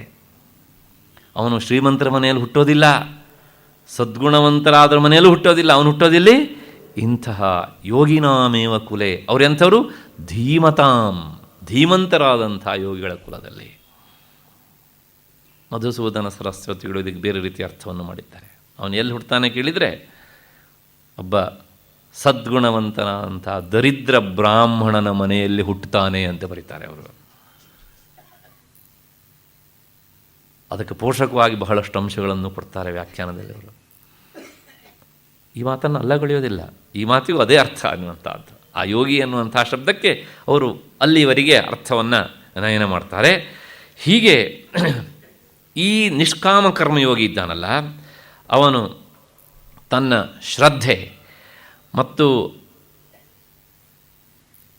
ಅಸದೃಶ್ಯವಾದಂಥ ವೈರಾಗ್ಯ ಹಿಂದೆ ಮಾಡಿದ್ದಿತ್ತಲ್ಲ, ಅದರಿಂದಾಗಿ ಈ ಶುಭ ಗುಣಗಳ ಆಧಿಕ್ಯದಿಂದಾಗಿ ಮರಣಕಾಲದಲ್ಲಿ ಅವನಿಗೆ ಆ ಸಕಾಮ ಕರ್ಮಯೋಗಿಗೆ ಬರುವ ಹಾಗೆ ಕರ್ಮದ ವಾಸನೆ ಇವನಿಗೆ ಬಡಿಯೋದೇ ಇಲ್ಲ. ಹಾಗಿದ್ರೆ ಏನಾಗುತ್ತೆ ಅಂದರೆ, ಅವನು ಈ ವಾಸನೆ ಇಲ್ಲದೆ ದೇಹ ಬಿಡ್ತಾನೆ.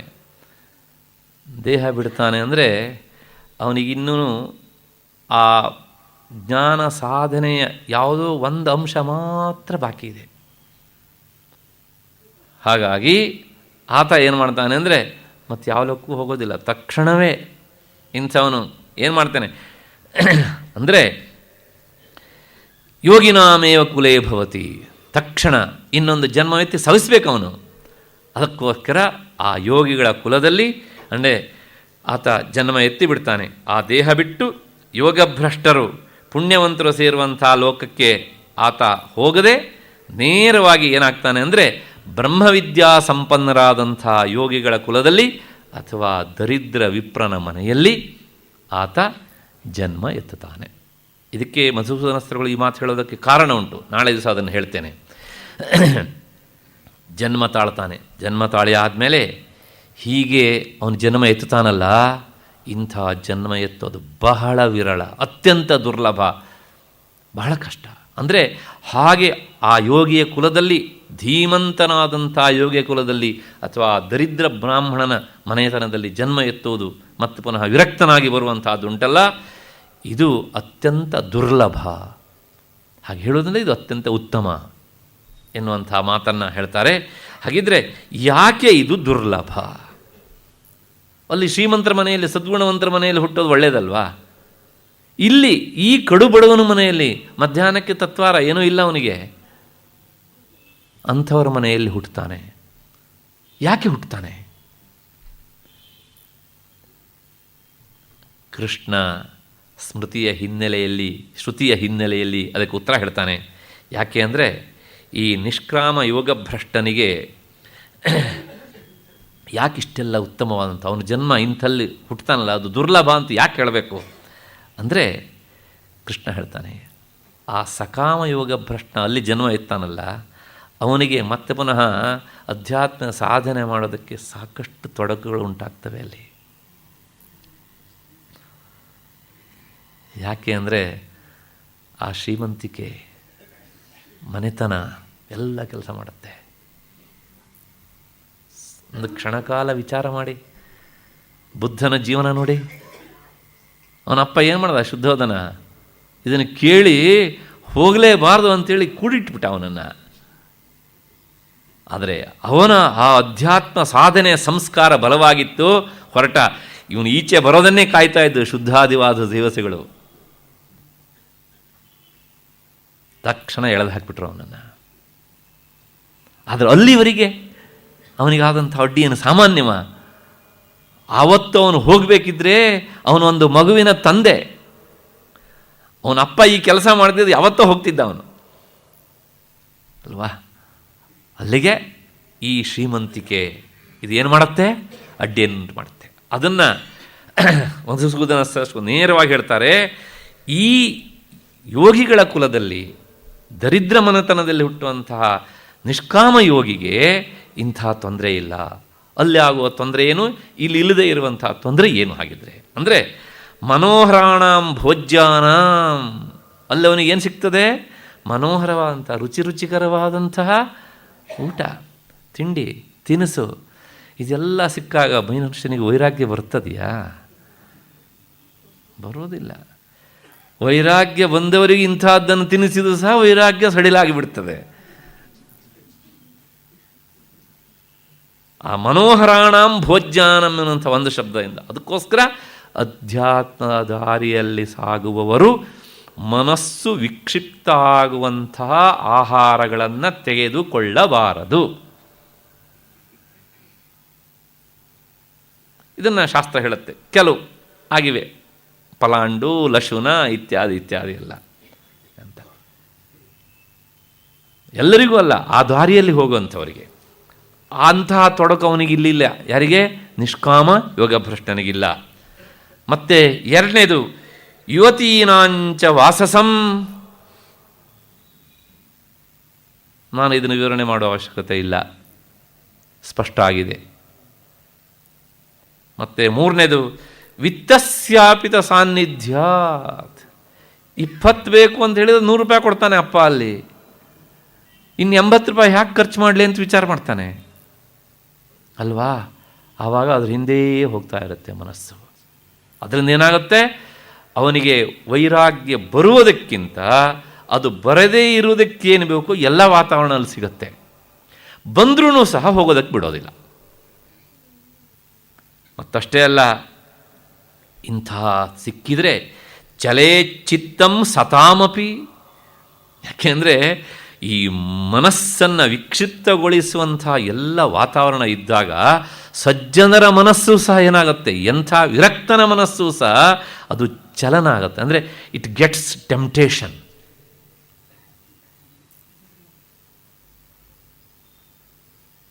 ವಿಚಾರ ಮಾಡಿ, ಹೌದಾ ಅಲ್ವಾ ಅಂತ. ಹಾಗಾಗಿ ತತ್ ಸಾನ್ನಿಧ್ಯಂ ತತಸ್ತ್ಯಕ್ತ್ವ.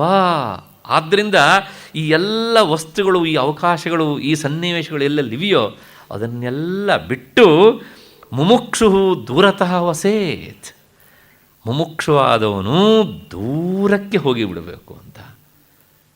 ಆ ದೂರಕ್ಕೆ ಹೋಗುವಂಥ ಸಹಜವಾದ ಅವಕಾಶ ಯಾರಿಗೆ ಬಂದಿದೆ ಕೇಳಿದರೆ ನಿಷ್ಕಾಮ ಕರ್ಮ ಭ್ರಷ್ಟನಿಗೆ. ಅವನಿಗೆ ಇದು ಯಾವುದು ಸಿಗೋದೇ ಇಲ್ಲ. ಅವನಿಗೆ ಈ ಸಿಗದೇ ಇರುವುದೇ ದೊಡ್ಡ ಪ್ಲಸ್ ಪಾಯಿಂಟ್ ಅಂತ ಹೇಳ್ತಾನೆ ಕೃಷ್ಣ. ಅಲ್ಲಿ ಸಿಕ್ಕಿದೆ ದೊಡ್ಡ ಮೈನಸ್ ಪಾಯಿಂಟು. ಹಾಗೆ ಇಂತಹ ಈ ನಿಷ್ಕಾಮ ಕರ್ಮ ಯೋಗ ಭ್ರಷ್ಟ ಇದ್ದಾನಲ್ಲ, ಅವನಿಗೆ ಈ ಚಿತ್ತ ವಿಕ್ಷೇಪಕಾರಕವಾದಂಥ ಯಾವ ವಸ್ತುಗಳು ಅವನ ಹತ್ರ ಬರೋದಿಲ್ಲ, ಜನ್ಮತಃ ಅವುಗಳಿಂದ ದೂರ ಸರಿತಾನೆ. ಅಂಥ ವಾತಾವರಣದಲ್ಲಿ ಹುಟ್ಟುತ್ತಾನೆ ಅವನ ಸಾಧನೆಯ ಫಲದಿಂದಾಗಿ. ಹಾಗಾಗಿಯೇ ಇಂತಹ ಚಿತ್ತ ವಿಕ್ಷೇಪವನ್ನು ಮಾಡದೇ ಇರುವಂತಹ ಇಂಥ ಯೋಗಿಗಳ ಅಥವಾ ದರಿದ್ರ ವಿಪ್ರನ ಮನೆಯಲ್ಲಿ ಜನ್ಮ ಎತ್ತುವಂತಹದ್ದು ಅದು ಅತ್ಯಂತ ದುರ್ಲಭ ಅಂತ. ಇನ್ಯಾವುದೇ ಕಾರಣ ಅಲ್ಲ, ಅವನ ಸಾಧನೆಗೆ ಸಂಪೂರ್ಣ ಪೂರಕವಾದಂಥ ವಾತಾವರಣ ಇಲ್ಲಿ ಸಿಗ್ತದೆ, ಅವನಿಗೆ ಸಾಧನೆಗೆ ಪೂರಕವಾದಂಥ ವಾತಾವರಣ ಸಿಗುವುದಿಲ್ಲ. ಆ ಹಿನ್ನೆಲೆಯಲ್ಲಿ ಅವನಿಗಿಂತ ಇವನು ಎಷ್ಟೋ ಪಟ್ಟು ಶ್ರೇಷ್ಠ, ಉತ್ತಮ. ಹೀಗೆ ಮುಂದೆ ಬರೆದು ಮತ್ತೆ ಕೃಷ್ಣ ಹೇಳ್ತಾನೆ, ಅಲ್ಲಿ ಜನ್ಮ ತಾಳಿದ್ದರಿಂದ, ಎಲ್ಲಿ? ಧೀಮತಾಂ ಕುಲೆ ಯೋಗಿನಾಂ ಕುಲೆ, ಅಲ್ಲಿ ಜನ್ಮ ತಾಳಿದ್ರಿಂದ ಅವನಿಗೆ ಇನ್ನೇನು ಲಾಭ ಉಂಟೋ ಅಥವಾ ಇಷ್ಟೇನೋ ಅಂತ ಕೇಳಿದ ಅರ್ಜುನ. ಕೃಷ್ಣ ಹೇಳ್ತಾನೆ, ಇಷ್ಟೇ ಲಾಭ ಅಲ್ಲಪ್ಪ, ಇನ್ನೂ ಲಾಭ ಉಂಟು ಅವನಿಗೆ. ಏನು ಲಾಭ ಉಂಟು ಅಂದರೆ, ನೋಡು, ಅಂತಹ ಮನೆತನದಲ್ಲಿ ಹುಟ್ಟಿದಾಗ ಅವನಿಗೆ ಸಹಜವಾಗಿ ಆ ಹಿಂದಿನ ಜನ್ಮದ ಉತ್ತಮ ಸಂಸ್ಕಾರ ಅದು ಈ ಮಳೆಗಾಲದಲ್ಲಿ ಹೊರತೆ ನೀರು ಬಂದಂಗೆ ಬರ್ತಾ ಇರುತ್ತಂತೆ. ತತ್ರ ತಂ ಬುದ್ಧಿ ಸಂಯೋಗಂ ಲಭತೆ ಪೌರ್ವದೇಹಿಕಂ ಯತತೆ ಚ ತಥೋ ಭೂಯ ಸಂಸಿದ್ಧೌ ಕುರುನಂದನ. ಹಾಗೆ ಅಲ್ಲಿ ಜನ್ಮ ಎತ್ತಿದಾಗ ಆತ ತನ್ನ ಪೂರ್ವದೇಹದಲ್ಲಿ ಏನು ಸಾಧನೆ ಮಾಡಿದ್ನಲ್ಲ, ಆ ಸಾಧನೆಯಿಂದಾಗಿ ಬಂದಂತಹ ಬುದ್ಧಿ ಸಂಸ್ಕಾರದಿಂದ ಮತ್ತೆ ಪುನಃ ಎಲ್ಲವನ್ನೂ ಸಹ ನೆನಪಿಸಿಕೊಳ್ತಾನೆ. ಅವನಿಗೆ ನೆನಪಿಗೆ ಬರುತ್ತೆ, ಪಡೆದುಕೊಳ್ತಾನೆ. ಅನಂತರ ಏನು ಮಾಡ್ತಾನೆ, ಓಹೋ ಇದು ಹೀಗಿತ್ತು, ಇದು ಹೀಗಿತ್ತು ಅಂತ ಅಂದ್ಕೊಂಡು ಹಾಗೇ ನೇರ ಬರೆದಿದ್ರು ಸಹ ಇದು ಸರಿಯಲ್ಲ ಎನ್ನುವಂಥ ಒಂದು ಭಾವನೆ ಬಂದುಬಿಡ್ತದೆ. ಹಾಗೆ ಬಂದಾಗ ಆತ ಮೊದಲನಿಗಿಂತಲೂ ಸಹ ಏನು ಮಾಡ್ತಾನೆ, ಹೆಚ್ಚು ಸಾಧನೆಯನ್ನು ಮಾಡ್ತಾನೆ, ಹೆಚ್ಚು ಸಿದ್ಧಿಯನ್ನು ಪಡಿತಾನೆ. ಹಾಗೆ ಪಡ್ಕೊಂಡು ಆ ರೀತಿಯಲ್ಲೇ ಆತ ಮುಂದಕ್ಕೆ ಹೋಗ್ತಾ ಇರ್ತಾನೆ. ಇದು ಹೇಗೆ ಅಂದರೆ ಅವರವರ ಸಾಧನೆಯ ಮೇಲೆ ತೀರ್ಮಾನ, ಒಂದು ಜನ್ಮವೋ ಎರಡು ಜನ್ಮವೋ ಅಂತ ಹೇಳೋದಕ್ಕೆ ಆಗದೇ ಇರುವಂಥದ್ದು. ಒಟ್ಟಾರೆ ಏನು ಕೇಳಿದರೆ ಅವನ ಸಾಧನೆ ಮುಂದುವರಿಯೋದಕ್ಕೆ ಬೇಕಾದಂಥ ಎಲ್ಲ ಅನುಕೂಲಗಳು ಸಹ ಅಲ್ಲಿ ಸಿಗ್ತವೆ. ಹಾಗೆ ಸಿಕ್ಕ ಆದ ಮೇಲೆ ಆತ ತನ್ನ ಹಿಂದಿನ ಜನ್ಮದ ಆ ಸಾಧನೆಯ ಸಂಸ್ಕಾರ ವಶಾತ್ ತಕ್ಷಣವೇ ಬಾಲ್ಯದಲ್ಲಿಯೇ ಆತ ಸಾಧನೆಗೆ ತೊಡಗ್ತಾನೆ. ಯಾಕೆ ಹೀಗೆ ನೋಡಿ, ಕೆಲವು ಜನರಿಗೆ ವಯಸ್ಸು 50-70 ವೈರಾಗ್ಯ ಬರೋದಿಲ್ಲ. ಇನ್ನು ಕೆಲವು ಜನರಿಗೆ ಮಧ್ಯ ವಯಸ್ಸಿನಲ್ಲಿ ಬರ್ತದೆ, ಇನ್ನು ಕೆಲವು ಜನರಿಗೆ ಬಾಲ್ಯದಲ್ಲೇ ಬಂದುಬಿಡ್ತದೆ. ಯಾಕೆ?